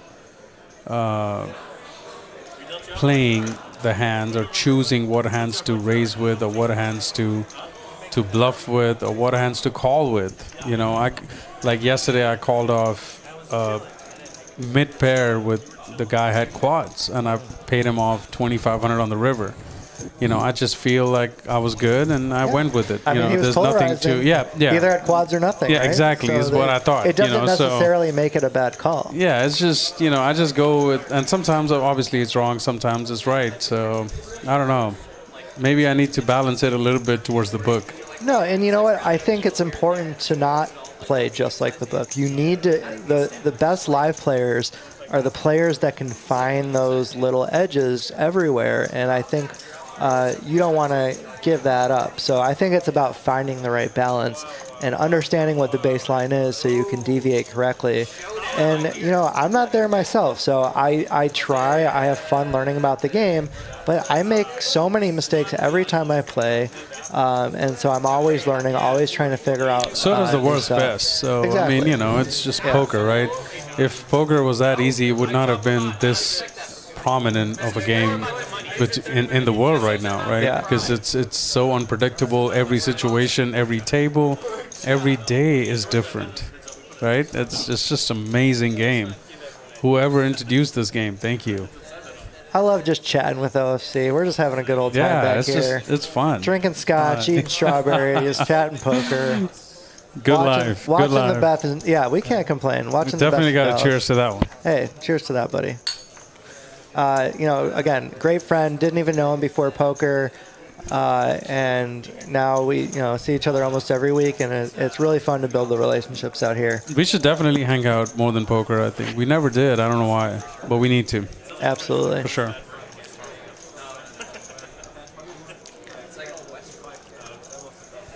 Habib's restaurant should be opening up pretty quick. Oh, so yeah. it should be within like a week or so. Yeah, so we'll definitely have to go there for opening yeah. night. Yeah, everybody go support Selda's. It's an amazing Mediterranean restaurant. Habib, who plays on stream, had an issue with the restaurant and had to close it down for a couple months, but it'll be reopening next week. It'd be great if you guys all showed your support and come check out Selda's.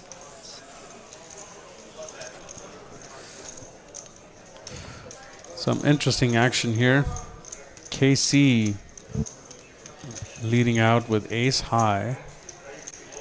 Safeen raised it pre-flop with deuce 4 off, and AJ lays down mid pair. I don't know.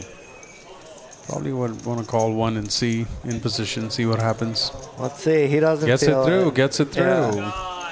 KC. Yeah, you can tell Safeen is sick of being card dead. Yeah. Safeen looks exactly like how I was in that stream on one of these Fridays. I think it was the week before the last, and I was exactly in that spot, and I felt just like Safeen. Yeah. Or worse. Yeah. I definitely feel you, brother. Yeah, it's no fun. You go on a stream for 4 hours, you want to play some hands, but if you get 2 out of line, you're just going to lose a lot of money. So it's important to stay disciplined. Absolutely. And I think KC, one of the benefits again of aggression is he's going to take down a lot of those, lonely pots that nobody's going to go after. So those really do add up over time. Really nice to see him get one through. Nice hand for KC. Absolutely. I would definitely like to see him come play more. I would love to play with KC, I think. I think me and him would be a good matchup to our styles. Yeah, you're very similar. And with your styles, I think it would definitely be a good fun session to have KC in the mix when I'm playing. Yeah. Yeah, he's I think he travels a lot. He might spend a lot of time in Florida, if I remember correctly. But if he's around, we'll definitely have to see if he can play more. Jeremy, what's up, buddy? It's good to see you in the chat. He's going to subscribe to our podcast. All you got to do that is subscribe and like the button for the stream, and hopefully we'll be back. Thank you, Jeremy. Appreciate it, brother. We are living it up, Hayden. Living the dream, man. We're really blessed to be able to play this great game. I just want to point out the hospitality and the service here is so top-notch here at the Poker House. I mean, I'm not saying this just because I'm here on the mic, but this is I tell this to everybody that I meet, even off this whole commentary thing. It's just phenomenal. Eddie, Eric, these guys, the whole crew, it's just insane. Yeah, just another level. And they work so hard too. Eric and Eddie work so hard to put this stream together, so we really appreciate them.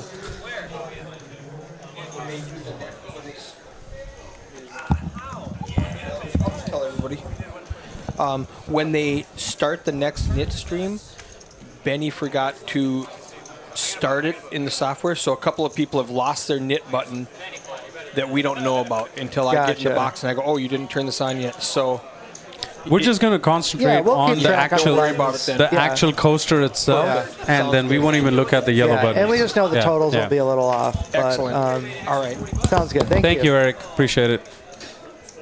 That was Eric just pointing out about the yellow dots, besides a few players' names that have already kind of given up their knit buttons, but it still shows up. We're just going to look at the buttons on the table itself. The red buttons. The red buttons, and we'll go with that. And the software is new for that, so they're still getting settled with it. So it makes sense to have a couple bugs the first week. It's just that if they run it twice and it's a chop, the software will count it as nobody gave up their nit buttons. But in actuality, it's the top board that counts, is how the players are playing it. So that's a little confusion with the software, but it's okay. Yep, and we got 1 hour left here in the stream, and the Nick game is back on.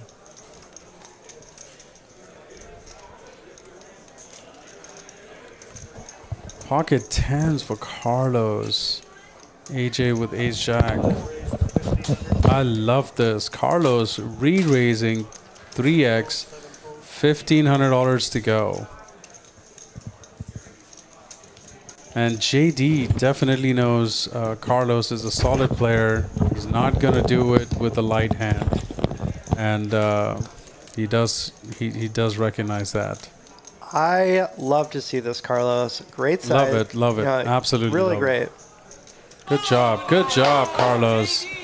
Carlos with a 4-bet. He doesn't do 4-bets very often. Respect. I really think seeing him add this to his game is really exciting. Yeah, it is. And he just seems comfortable with JD. Oh, yeah. After that whole kings and aces bluff that he did. Yeah. Maybe like 2 weeks ago, they had an insane hand, and JD was sitting in that exact spot, C2. Yep. 5, Carlos 2. obviously was sitting right in the middle. For those of y'all who don't know, Carlos has a little issue with his eyes, and he always likes to sit in that seat so he could see the board better. And if he can see the dealer whenever Carlos is involved in a hand, he pushes the cards a little more towards him. And that's why he's always in that seat. And JD was in that exact seat when Carlos bluffed him out on the turn in a huge bet with aces. JD had aces and Carlos had kings. So I think he just has a feel with JD. I'm not sure what it is. I love to see it. You love to see somebody pick on JD. Yeah, it's just I think Carlos is the guy. He's Finally, we found somebody Carlos, that can pick on JD. You got to take JD down for us, buddy. That is interesting. Keep up the good work. I can't wait till JD listens to this, and I don't know what his reaction is going to be like. It's going to be funny, for sure. But good job there, Carlos. Yeah, Proud of you. very nice hand. He recognizes the situation. Yes. And Ooh. 2 flush draws here. KC and Paula, both pretty aggressive players. had a lot of flush check, over check. flush. Check. Paula even has a gut shot. Okay, sorry. He bets 125. Paula just calls.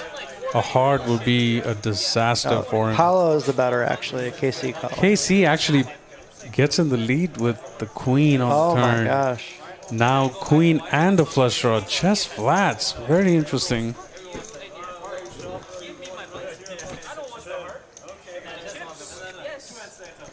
Paula just picks up a showdown, but he knows it's definitely not good. Yeah, I don't think this is going through. I think this is getting called. Oh, this is a very tough spot here for KC. I mean, he's only got a queen. It looks so value-y, though. See, he gets it through.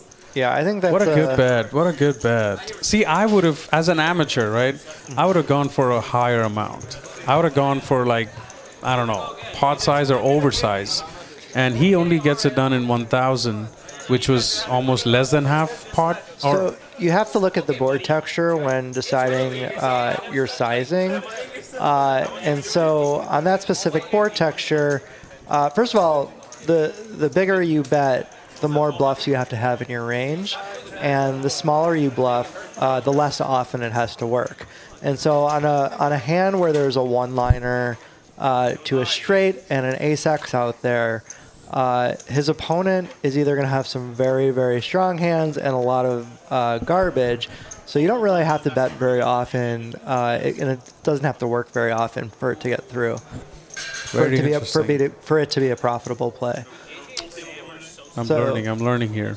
And that's what players have gotten so good at lately is their precision with their bet sizing. And, they really have it down to a science with the board texture. And so that's what I'm having a lot of fun trying to learn.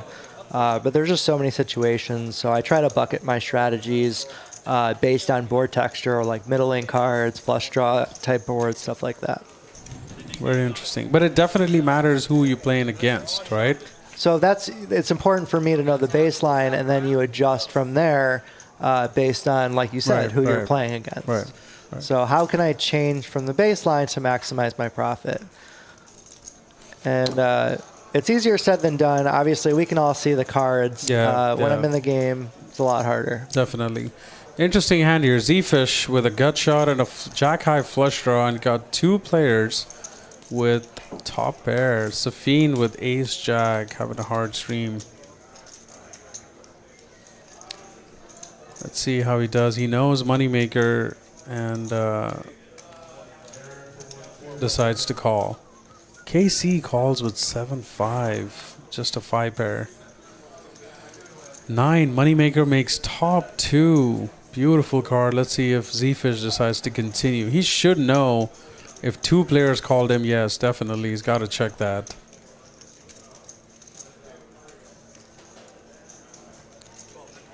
Oh. Moneymaker loving life right now with top 2. I think he's definitely going to raise it here. It's a pretty wet board. Diamond draws in. Yeah, he definitely raises it. He's all in. He's not taking anything for granted here. And I like that bet. I like that bet. Because if he would have called 1200, it would have got in. Safeen probably would have still folded. Would have got Zefish in with his multiple draws. Yeah. I agree. Now it puts him in a very, very difficult spot. So I love that bet with Moneymaker going all in. Yeah, you with the double flush draw and him not having either of those, you have a lot to protect against. You can get called by a lot worse hands, and you're folding out a ton of equity. I really like that play by Moneymaker. I love it. Beautiful hand and very well played. Nice turn for him. There's just almost no river. You're going to have a lot of clarity on how to get value. Yeah. So that's really a good street to get value on the turn against all the draws. Yep. I love that. I love that play. Lucky for him, Zefish decided to go for it with 7-5. Yep. On the button, and it kind of worked out exactly the way he had planned it in his head when he checked top 2. Oh yeah, and the Nick game definitely helps with that as well. It does. It does.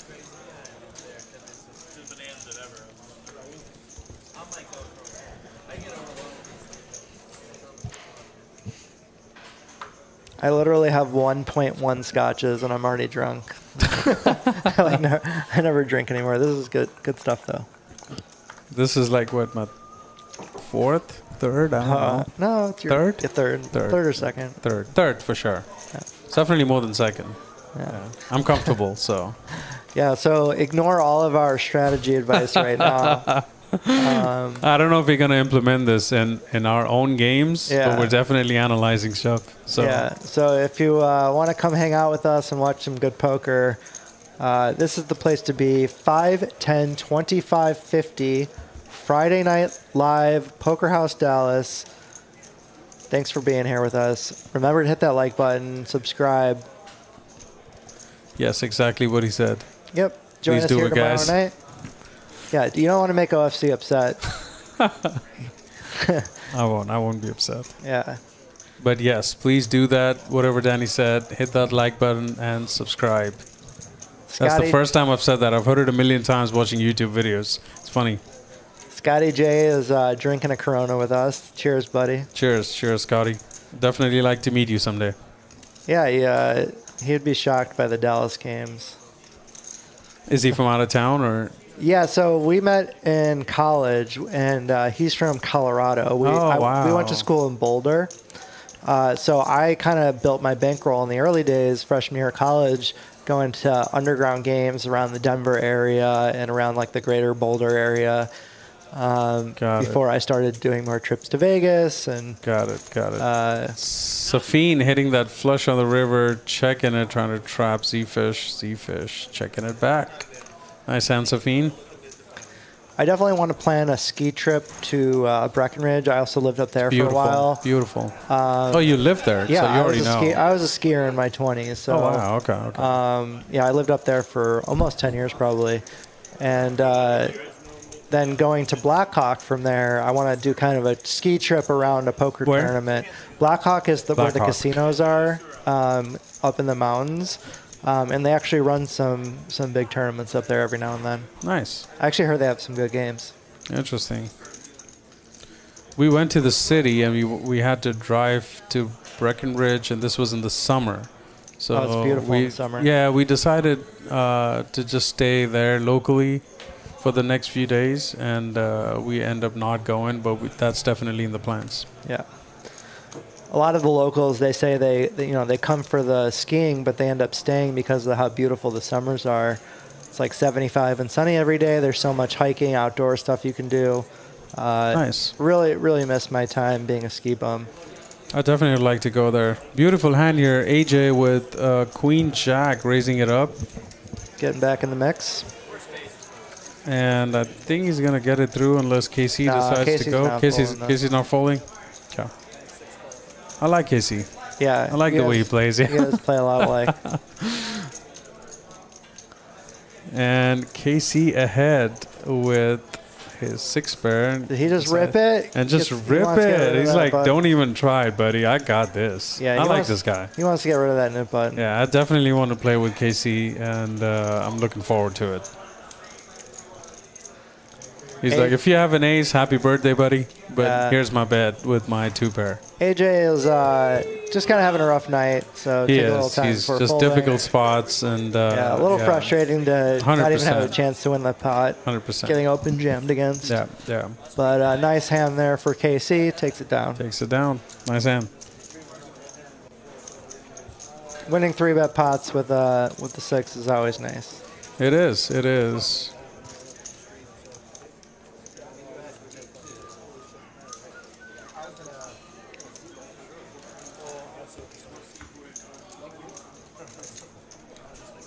We still haven't got close to the numbers we set for the highest spot.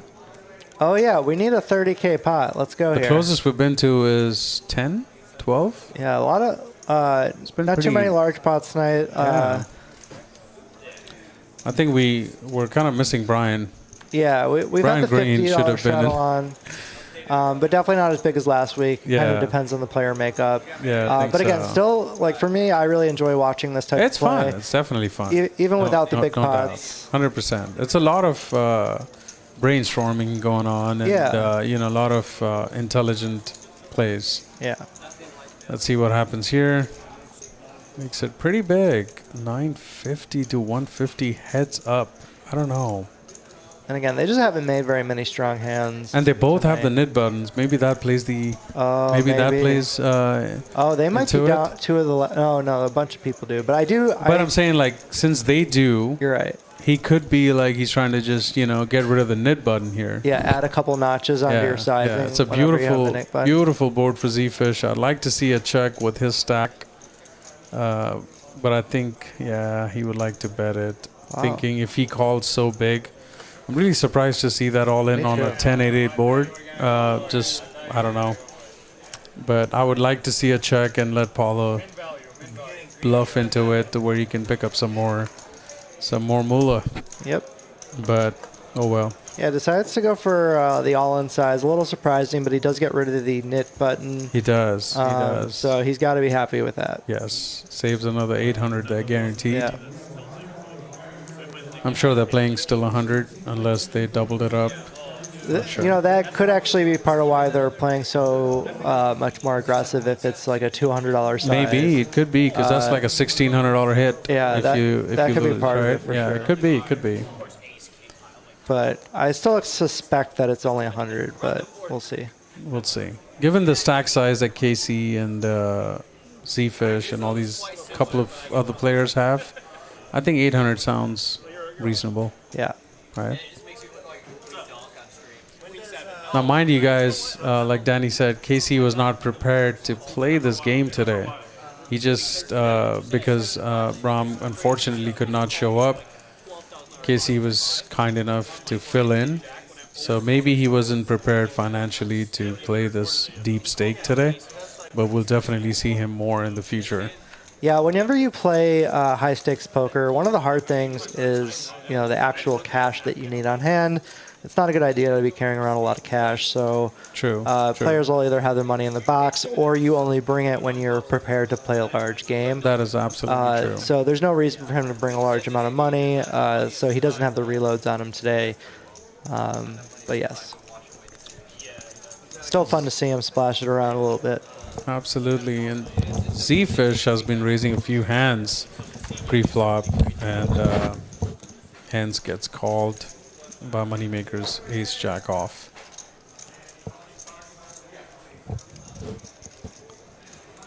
Let us see if Moneymaker continues here with just ace high with a backdoor club.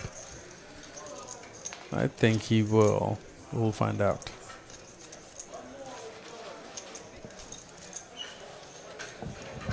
And he does. Zefish still ahead with the king kicker, and oh my god, this is a disaster card for Moneymaker. Yeah, this is going to be a tough one. Especially for him. with the bet on the flop. Now Moneymaker cannot put him on an ace. And Moneymaker would think his ace is good, and he's going to run right into it. Well, to be fair, Zefish was the 3-better, so he is going to c-bet this board with a lot of his like ace-queen, ace-king type holdings. So he definitely knows he could still be behind, but that said, it is still a bad card. Yeah. Because there are a ton of other hands that he does beat that'll c-bet, but I don't think he's going to get too out of line. He'll just go for the calls.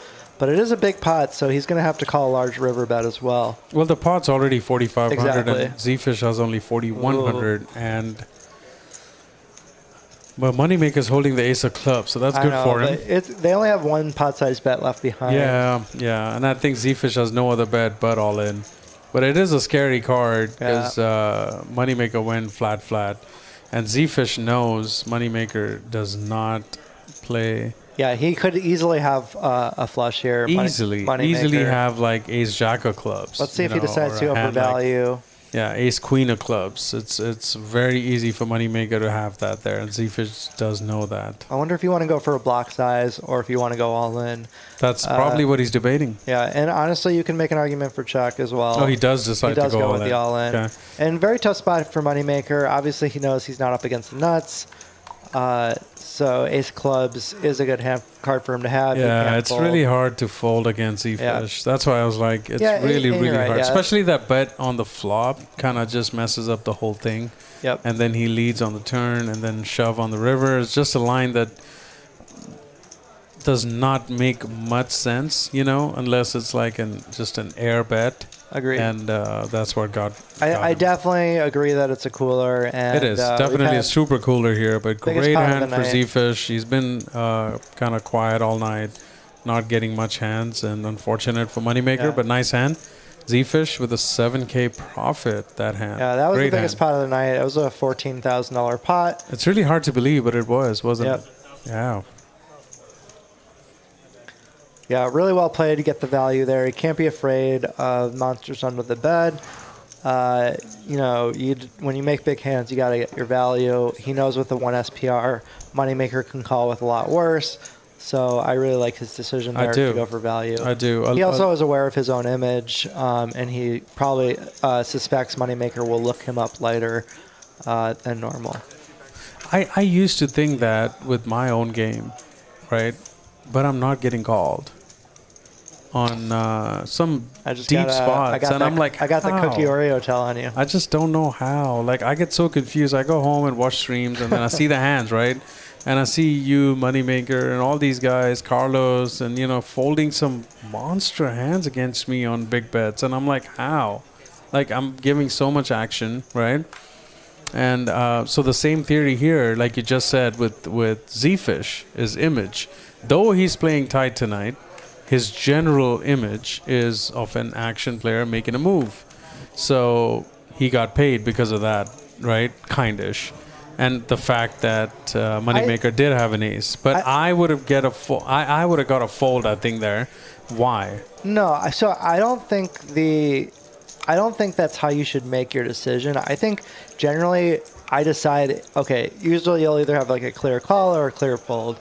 And then you kind of there's a spectrum, right? And so as you get closer to the middle, when you can kind of go one way or the other. Those are the spots, like the spot Moneymaker was just in, where now you can start thinking about your biases to lean one way or the other. So it really just kind of depends on the spot, and every spot in poker is unique. So it's hard to speak in a general sense for that, but like specific hands, you can tell your thought process on it. But I think it's just kind of a way to lean one way or the other in a close spot. And I think with Moneymaker having the ace of clubs there, I think you're just going to have to call it off. So I'm not trying to say that that's like the determining factor in that spot. I was just trying to get like why and why not, Yeah, so, for sure. It's interesting.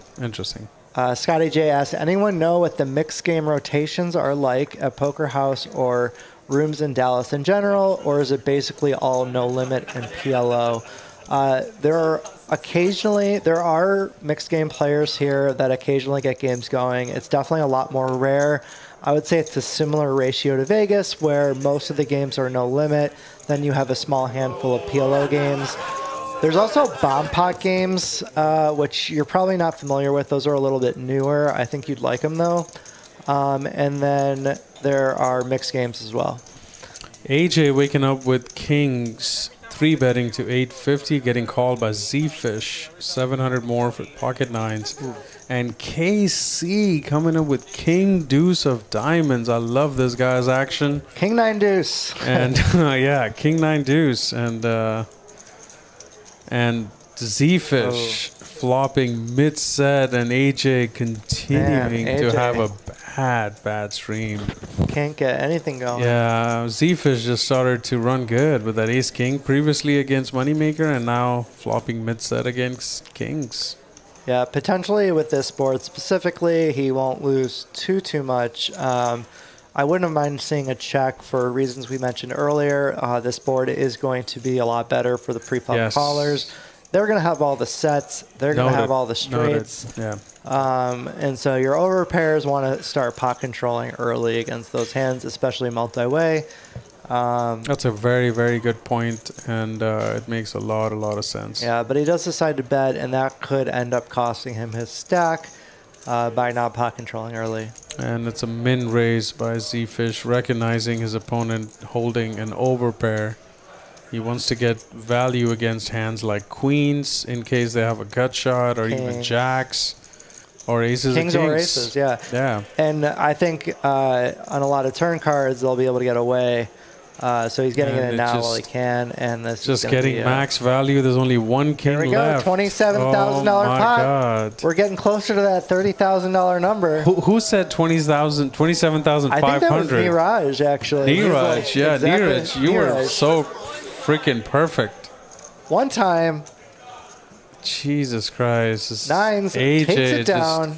AJ just running really bad. Wow, Sorry, buddy. Just like that, Zefish is the big winner of the night. And he was just sitting quiet and waiting for his hand, and then ace king, and then king. I mean nines. He is up $17,600. Zefish. Beautiful hand. Beautiful. Well played, buddy. Good flop. And AJ just still running right into it. Not having a good stream. Hard luck, buddy. Yeah, really tough hand there for AJ. Yeah, it's tough to get out. For sure. I think every poker player has been there. These are just a little higher stakes to be there at, and nobody wants to be there in these stakes. I think when you're having a rough night, when you're losing, and then you get a big hand like kings in a 3-bet pot, they start looking like the nuts, and you can't blame them for wanting to get a lot of money in there. Absolutely, and he did the right thing pre-flop too, 150 to 900. He raised it pretty good. It's not like he limped and ran into it and played it bad in any way. Yeah. Maybe he could have pot control like Danny had mentioned when AJ bet. With those kind of board textures, it's possible.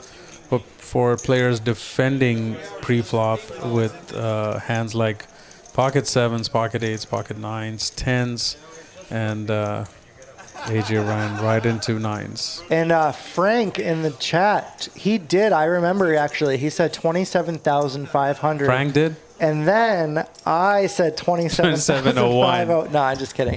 Frank, that was a really But nice Frank, guess. good job, buddy. Yeah. It's still 45 minutes to the stream. He hasn't won yet. You but win, he is buddy. the closest one to Very it. Great impressive job guess. there. So now we got to get to 30 or 35,000. Absolutely. Safeen with pocket queens. Mr. Delivery raising it up to 500 with ace queen half. Safeen has had a pretty dry stream.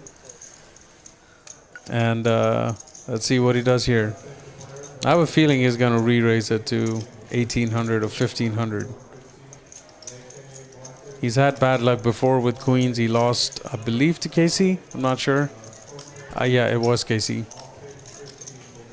Yeah, Safeen's another one who's having a lot of big hands cracked tonight. Yep, and he does. also just kind of card dead. Interesting spot. Let's see if he goes for the 4-bet. He does. I had a feeling he would. I said 1,800. Let's see what it is. 1,750. Very right nice. there, right there. Yeah, good sizing. Yeah. And probably going to take it down unless AJ wants to run it, thinking he might be against overcards if he's just sick of it, and it looks like he is. I'd like to see him find a fold here, Yeah. but if he's just kind of thinks he's ever against just overcards, he might, and doesn't have very many chips, he might just end up running it. And this is kind of one of the nice things about having a good live feel. You kind of feel where players are at with what they're willing to do. And when you should be fast playing for those reasons. Does decide to just call. I don't like the call with this stack. It's got literally 2 outs, and any board besides a 6 is never going to be good for him. And then you're always in that dilemma. Like, for example, 9 Jack Jack. He has no clue where he's at. Yeah, you don't want to be folding your equity against. Like, let's say if he's got Ace King. Exactly. And now you're folding, paid the guy 1150. So either I like a pre-flop all-in or fold. Nothing else there with AJ's hand. I can agree with that. Yeah, that's good logic. And so now he's just in a really bad spot. If I have Ace King, I'm always going all in here. I think he did. I don't know. He just puts 1,000. Still calls again. Interesting. Okay. Not sure about that one. Surprised if he didn't just get it in there. Trying to get max value. Yeah, he's like super comfortable with 9 Jack Jack with Yeah. queens there. So. And if AJ had a hand, he would have, gone all in pre-flop. Yeah, but he is going to get it in now, and Safeen's going to probably win a pretty big pop. Yeah, I think that would sum it up for AJ's stream today. Yeah, I'd he's be just really kinda had surprised if he rebuys, because nothing's working out for him. Hard luck there, buddy.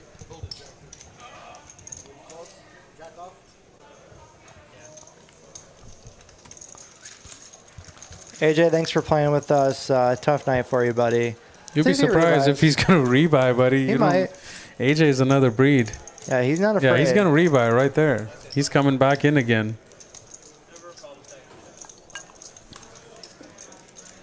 Maybe. Oh, he yeah. is. He's buying it for $20,000, I think. All right, this we got guy's a game. monster, man. Seat opens, guys. If anyone for wants AJ. to come after the stream, we're going to have some action. Guys, this is real money. The guy's down and under all stream, loses a hand, and buys it again. All right, for 20K. updated stack counts. We've got 2 players now with over 20. 6 with over 10K. Wow. Casey, we can't even count tonight. Like we said earlier, he wasn't prepared for this game.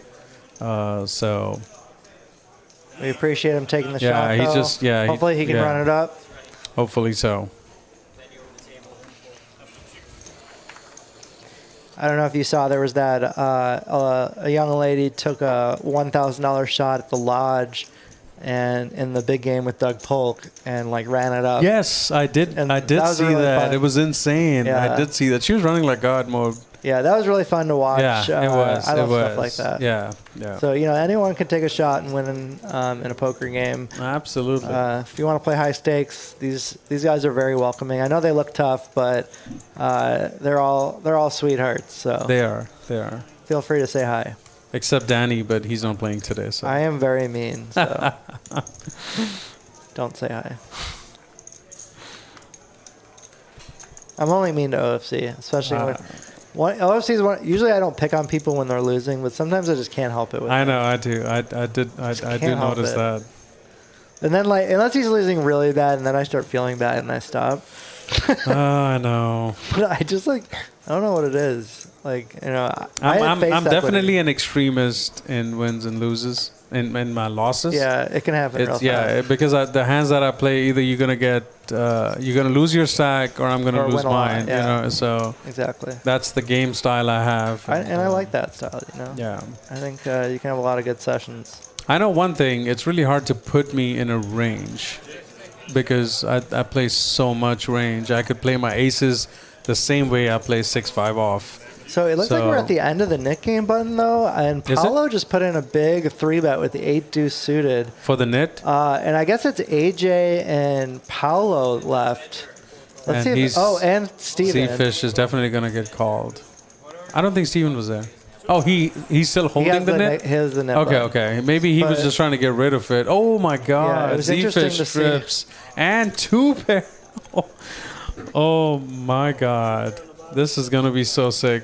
Zefish is going to be devastated.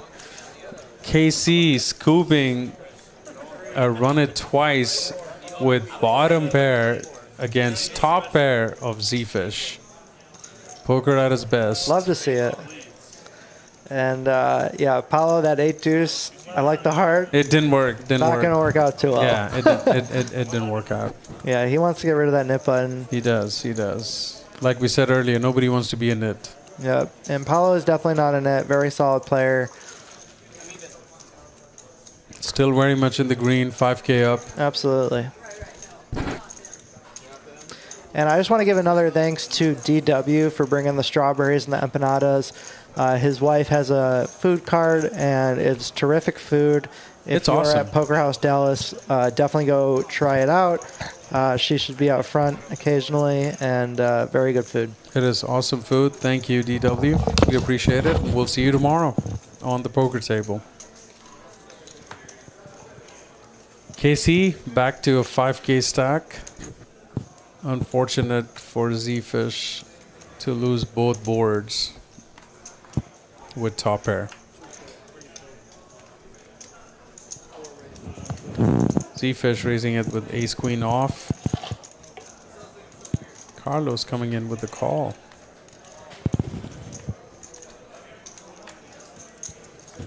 Zefish on the button with 10-5 of clubs.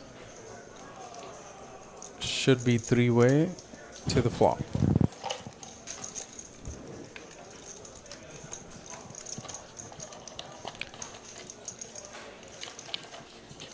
Carlos having the best of the flop with middle pair, jack pair, Zefish with an over and a gut shot, 2 overs and a gut shot, leading out 225. I think Carlos would come in for 1 call and see the turn.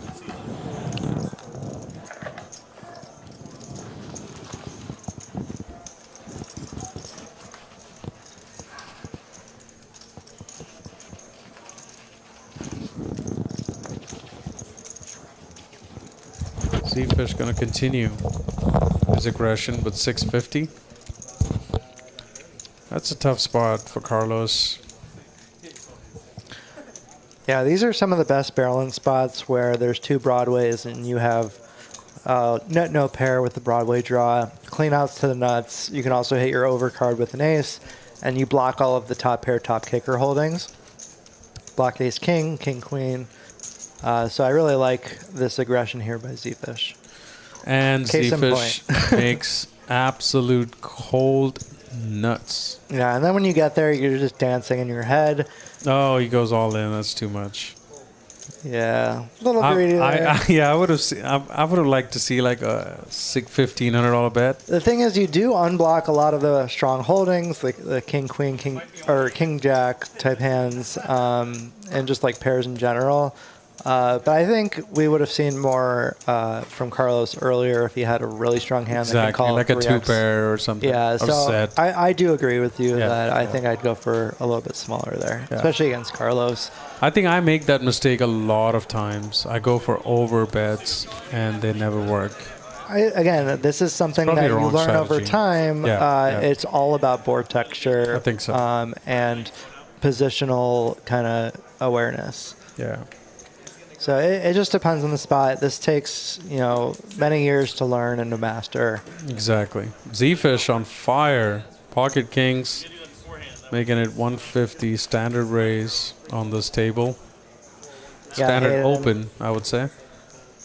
Hayden, appreciate that. I agree with you. It's been a lot of fun watching some high-level poker. Glad you're joining us here tonight. Thank you, Hayden. Sorry you got to put up with OFC, but Incognito, thanks for joining us here late. For those of you who are new, we've got about 20 minutes left here in our stream. 5, 10, 25, 50. High-stakes poker. Ace king Ooh. versus kings. And we got a huge hand Oh on my stop. God, Zefish setting the trap with kings pre-flop. This can get big.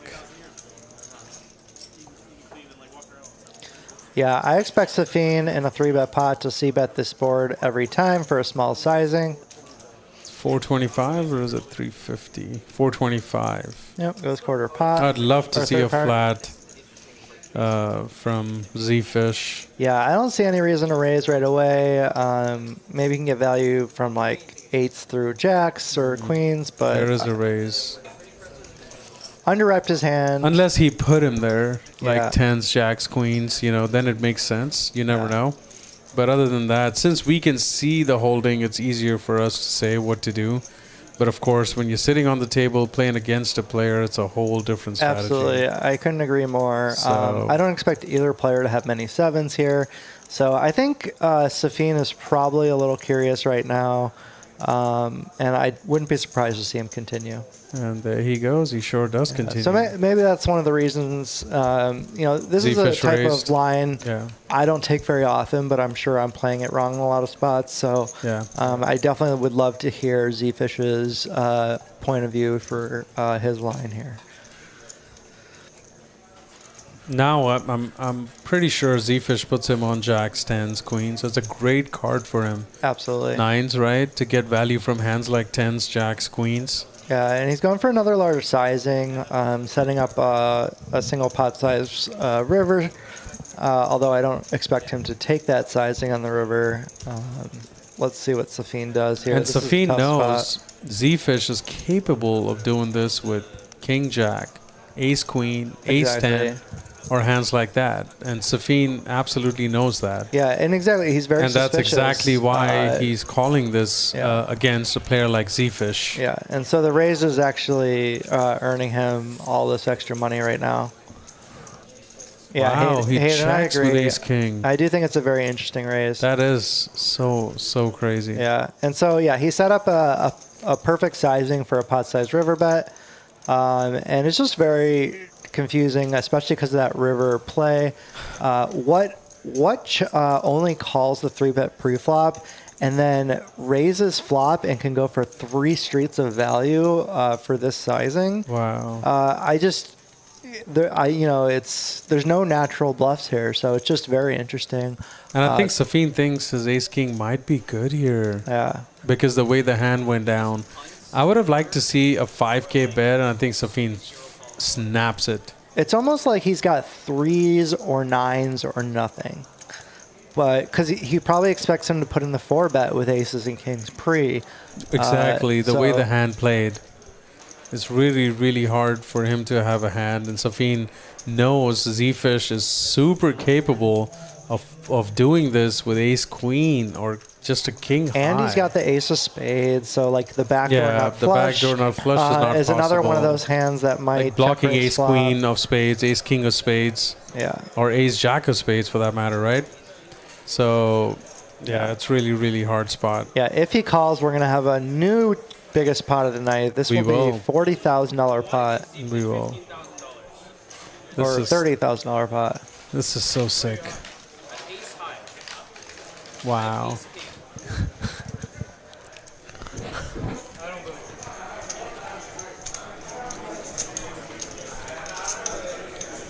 Your turn.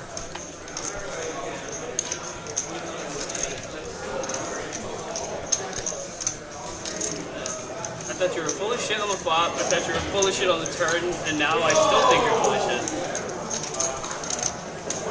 So Safeen does not believe his opponent. Yeah, he was thinking the same thing we were with that flop raise, and it might get him paid.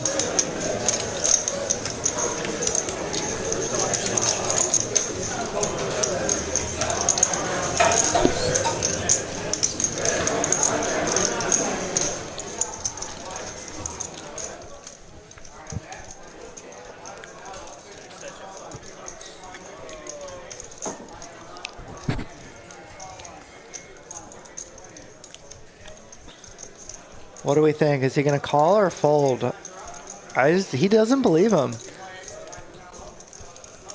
If anyone's capable, it's Zefish of making a nothing bluff here with Absolutely. just 2 random Broadway cards. This whole hand is based on a flat with kings pre-flop, guys. And then combined with the flop raise is the big Yes. part. On a 7-7-3, oh my God, he just went with his guts. Holy shit. Oh my gosh, we had a $33,000 pot.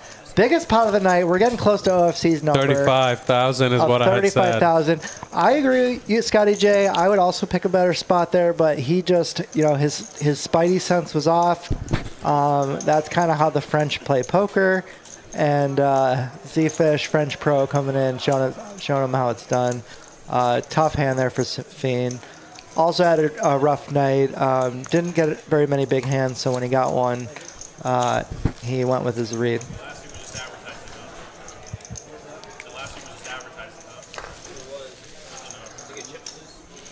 Zefish has to be a huge win today. Oh Three my hands. gosh. 3 hands made the difference. $33,000, almost $35,000 in profit. Real money, guys, here, right at Poker House of Dallas. Yeah, Hayden, that's an interesting possibility as well. It's just, I'd love to hear his thought process on the whole hand. I think it has to do with him only calling the 3-bet pre. It makes that balance when you do want to bluff that with nothing, so you have some strong hands. But very interesting play. Very well played by Zefish. He had a rough week last week, and he is turning it around all at once. Knows his image very well. Nice hand.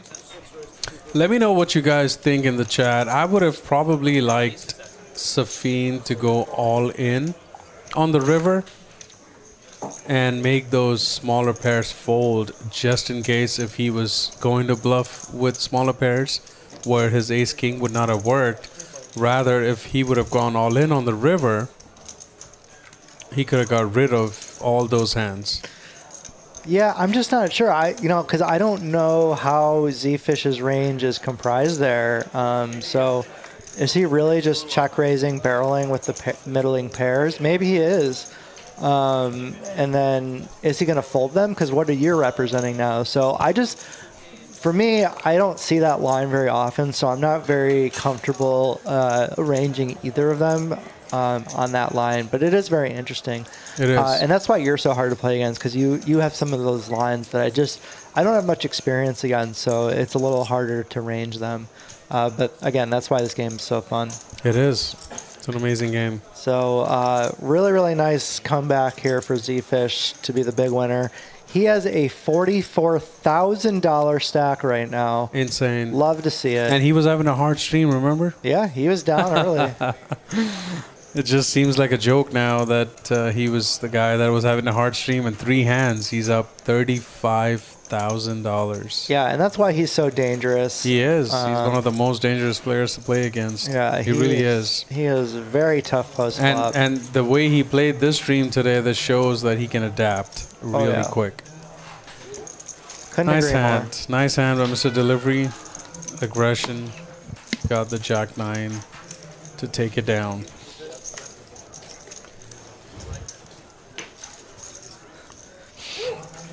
Wrapping it up here. What a wild last hour. It is. Saving all the It big was. pots for the last hour. Zefish. You guys, if you're enjoying this, please hit the like button. We just had a $33,000 pot. Friday Night Poker in Dallas.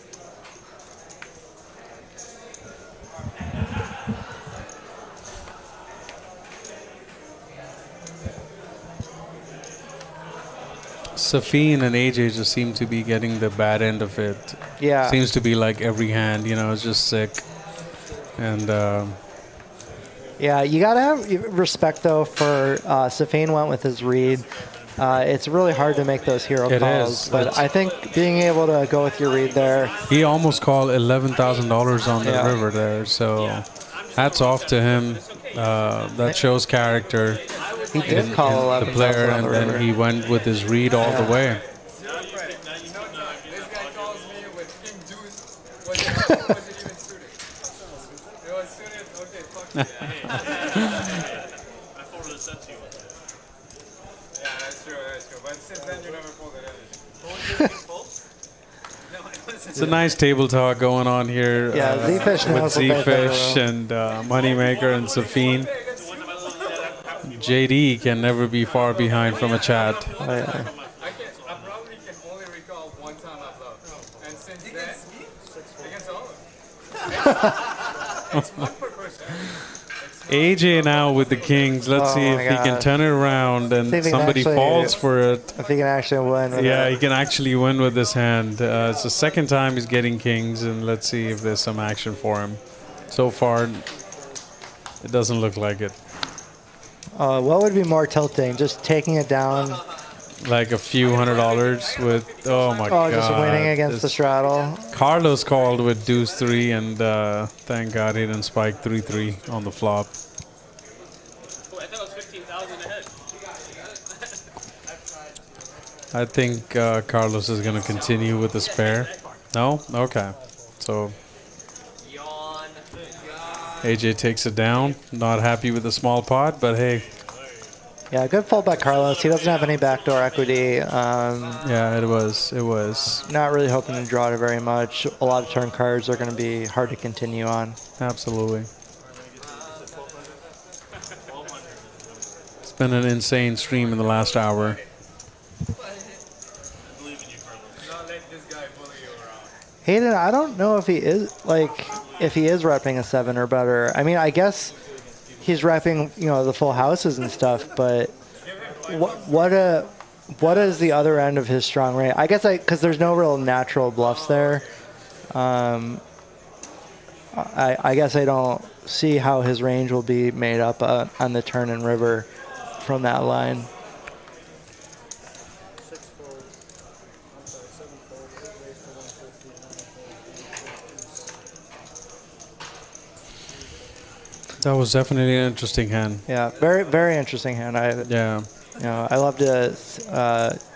That's how a these rare. players It play. does not happen where Ace King gets called 11K Yeah. on the river often. So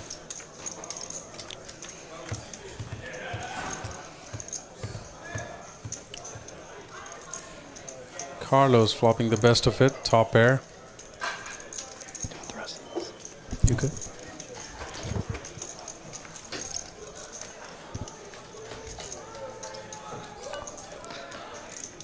I'm a lightweight.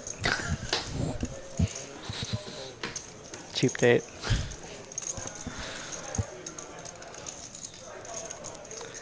Thanks for hanging out with us tonight. Paolo does not believe Carlos calling 500 with. Oh my God! Wow. Everything's happening here in the last hour. And this is how Carlos- Carlos runs on the stream. Carlos has been sitting pretty tight, and Paolo going, "Okay, buddy, you're all mine." Yeah, this is This going is to be tough. sick. This is really sick. Let's see what sizing he chooses. I wouldn't be surprised to see an all in here. Yeah, don't see any other hand but an all in. Any other bet? Yeah, he's going to just have a lot of missed draws and very few very strong hands. This is so sick. So again, when you have a lot of bluffs and very few strong hands, this makes a good spot for an overbet. So I really Carlos. like the bet here. No. Oh. Okay. No, okay, yeah, this he is- hasn't folded. This I'm like, is not a straightforward. yeah, this is fold. very, very hard, and he lets it go. Very good fold. Kudos. Kudos to Carlos. And he had the deuce. How does One he outer. fold that? Like, I can never fold there. I mean, you got quads or deuces. Good luck, buddy. I'm paying you off. You know, that's just me. But Yeah, I that guess was a- Carlos is a better player than I am. Well, You know, of obviously. course, of Just course. kidding. I'm he just is. kidding. Yeah. No, No, but there's very no good- kidding. very good- very good fold. It's an amazing fold, and got super unlucky on the river, and kind of lost minimum given the situation. Agreed. And That's Umid is in the chat. Great to have you, buddy. Danny and OFC, I'm coming to this game soon. We cannot wait for it. Come join us. We'll have a seat for you anytime. Omid, we haven't played forever. Yeah, you should Umid's come great. play on us on at the Poker House on Saturday or Friday, or whenever you can find time, man. You're more than welcome here. Yeah, it's another great player for the game. Really nice player. Dallas local. Great guy. Yep.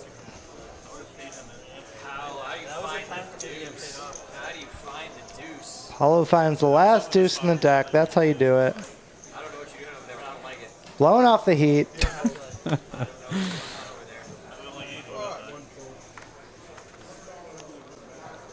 Scotty J, I'm sure if you give ample warning ahead of time, I can probably set you up. So just let me know. I'm not sure during the summer with the WSOP if they're going to be playing the same schedule, but again, just let me know ahead of time, and I'll talk to Eddie for you, who sets the lineups. Yeah, Umid, I agree. If Zefish is hitting hands, he is one of the toughest players to play against. Oh, 100% by far. So, By far. and you can see why that style really pays off. It's all about a well-balanced strategy and having a method to your madness. So, again, if you see people do crazy things, it doesn't necessarily mean anything. It just means that's part of their strategy. This is a very, very interesting hand. Top pair for Zefish. Gut shot, straight draw, and flush draw for AJ. Queen high flush draw for JD. Goes checked around. A flush would be a disaster for AJ. Two pair now. Two pair for Zefish. He's going to get definitely called in two spots. Mr. Delivery might even jump in for 350. I think he's probably going to fold here. Think so? Yeah. Okay. I think with the ace out there, you're not really drawing to the nuts on the bottom end, and the top end is just a one-liner. And then you have a lot of dirty outs with the spade as well. And with two other callers, you're going to feel much more likely that those other outs are dirty. Being in position, I don't know. I think I might call this. Looks like he does decide to call. I think so. I don't know. Because it's not too pricey. It's 350. He's blocking a king jack with his jack holding. So maybe he calls. I prefer a raise over that, Which he blocking does. the Yeah, nuts. yeah, but absolutely. I don't think a call is very good here. I think a fold or a raise Makes sense. is It absolutely probably makes best. sense. Okay. But this is, there's a lot of dead money in there too. There's going to be a lot of middling hands. You're leveraging also because the original bettor is the first one that has to act. But in this case, Zefish has a very strong hand, and there's a lot of very strong draws out there, so I do not expect it to work. I don't think AJ can fold this. It's a really... and I think the same thing goes for JD. Queen pair, flush draw. I don't know how they're going to fold this. Yeah, a lot of It's very so strong much, hands here. Steven's like, oops. Yeah. Let's see if he follows through on the river. Exactly. Yeah, it has to go like a deuce of hearts, and then he goes like 10,000. That's the only way I see him going through with it. Any other bet is not going to make it happen. Yeah, I think he didn't get nobody can fold a single this. player he didn't get This out. is so sick. It's a $8,000 pot, 4-way to the river. At the same time, he knows probably nobody has ace jack anymore. Wow. All right, and Zefish Zefish just is hoping he'll bluff again. Yeah, and I think Steven's pretty smart to understand 4-way going $1,800 calls. Somebody has an ace and they're never folding it. So I don't think he's going for the bluff here. And I don't mind Zefish's check. He first instantly act. checks, yeah. He's Zefish, got every player Zefish just with an started to opportunity run bluff. like God mode in the last hour. He just can't lose a hand. Nice hand there, Zefish. Yeah, on the board pair, he has to give up against all three colors. And that gets him to a $40,000 profit from somebody who is not running good on stream, and that just explains you the depth of this game and poker in general. You could be running bad, and then in an hour's time, you're in a 40K profit. Sitting on a $50,000 stack. It's just insane. Really insane. Pretty much the only winner in the game. Obviously, there's a couple more, but he's got all the profit. Yeah. It's the Zefish show tonight. Love to see it. It is. We started a few minutes late, so we're going to get like 3 more hands in and then turn off the cameras. You guys heard him. 3 more hands. Let's get another one. Can we beat the $33,000 pot? You definitely heard the man, Eric. So we got 3 more hands. Moneymaker wakes up with ace jack off. Gonna open it up with 150. Pretty standard.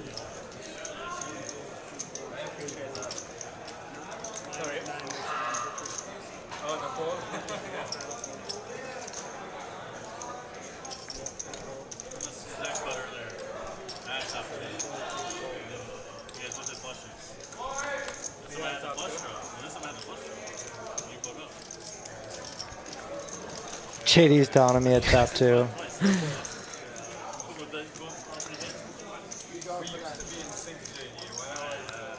Carlos with top pair, out flopping ace 10 and ace jack. I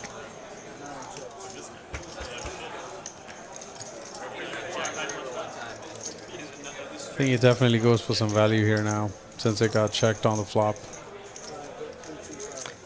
Yeah, I'd like to see a bet there Gets by full Carlos. Got a lot to protect against. Also betting for value. Yeah. Nice hand. Absolutely. Nice hand there, Carlos.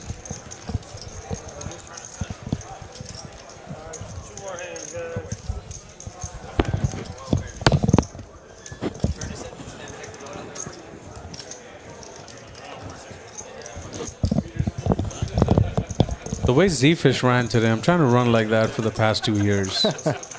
Is it something wrong? You had a couple good, strings of some Not really like big Zefish. wins. Well, he plays a little bit bigger too, on average. That's true. Man, this commentating thing is tough. 4 hours. Yeah. A lot of it talking. is. Yeah, it is. It is. But Gets thanks for to you. sticking with us, everybody. Just a few more hands left tonight. Again, if you enjoyed the stream, hit that like button, subscribe. 5, 10, 25, 50 Friday night at the Poker House Dallas. Join us again tomorrow. We'll be playing 5, 5, 10, 25. OFC and myself will both be on the table. Yes, sir. So, And we will see you guys tomorrow, and hopefully you join us. Yeah, if you guys thought we sounded stupid tonight, wait till you see how stupid we play tomorrow. I am going to try to implement everything I learned today with Danny, and I'm going to try to put it on the table tomorrow, and you will see a new game. I'm running hot, ladies and gentlemen, so I'm ready. Bring it. So we will see how that works. AJ going for it. 3-bet to 1550 with Queen 9 of spades. I love it. It should go through unless Zefish gets it through. Very nice squeeze. Absolutely. KC might defend, but could go either way. Really? Yeah. Yeah, he does decide to defend. He wants to gamble. Stream's almost over. Love it. Love to see the action. Wants to see some flops. Let's see if he can do the all-in on the flop and See And what he happens. does. He And hits he the jack. does. He spikes the jack, and And he's he's all gonna in go for it. again. Oh, It's the man. second time that this has happened against Poor AJ. between the same players, and AJ was like miles ahead, and KC just outflops him every single time. Wow. Poor AJ. This is so sick. You got to feel for him. Like really. And he's got like 2 backdoor draws and an overcard, so it's actually pretty close. You can see he's got 20% equity. He does call. He's just I still probably frustrated. prefer a fold, He's just but- frustrated. Yeah. I mean, you get to a point where you're like, "What the hell is going on?" Right? Exactly. Yeah. Oh, there it is. No. No. 7 and Nope. 7. Yeah. Sorry, buddy. AJ is just Nice hand, night. KC. The night just keeps getting worse and worse. And now KC is winning on the night. Love to see that. Is he? Oh yeah, he's up like 3,000. Okay. Yeah. Go Bottom for KC. 5. Yeah, let's see if he can run it up. Nice. It's a good job there. It was basically a double up, both against AJ or I don't remember the first one. Oh no, that was one against Zefish where he had bottom pair and hit runner. Last hand, guys. So All this right. is the last hand of the stream, guys. Let's see if there's any magic on this one. But if not, I was the closest one to the high pot. Yeah, that was a pretty good guess.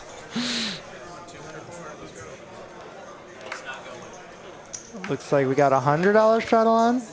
I think so. Yeah, Yeah. JD putting in the $100 straddle. I think that was the first of the night, maybe the second. I don't know. Yeah, Mr. Delivery with the slow night. Tried a few spots that didn't work Yeah, out. that didn't work out. for Again, sure. you know, his opponents just kind of had top of range, so. But you got to admire the heart there.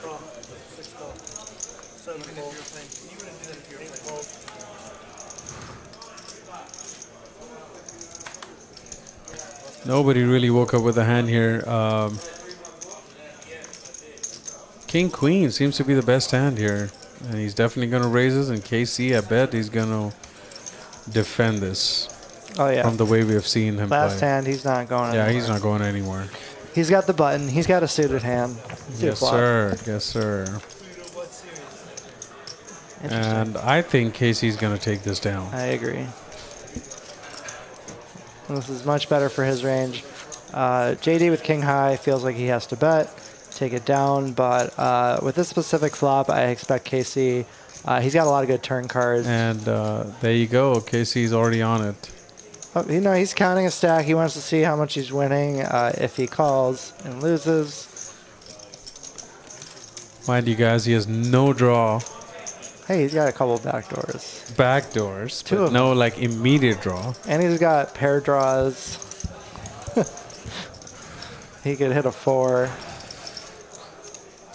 We're cheering for the action. Let's do Wow, this is crazy. this. Yeah, and I expect JD to give up here a lot on the turn. Unless he hits a king or queen. Okay, now JD's given up. Interesting. Maybe.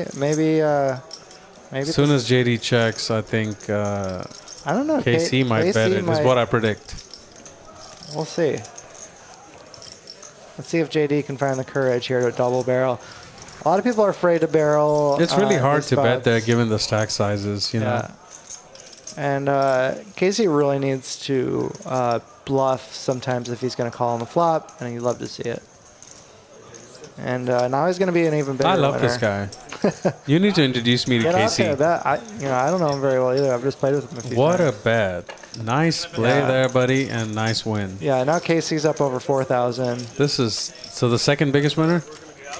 Yeah, Or Paolo, third, okay. I don't know if it's updated yet. Yeah, it's not, because he was up 32 the last hand, and then he won 1,300 now. All right. We'll run through the final numbers Well- of the night. Well played, KC, and beautifully played, Zefish. Amazing win for you, buddy. Thanks for joining us once again. And see you guys tomorrow for the 5, 5, 10, 25 game. Yeah, join us again, guys. Same time. We'll see you guys tomorrow. I think they're going to do a flip here. Oh, yeah, Safeen with the tough call. Well, maybe they are done.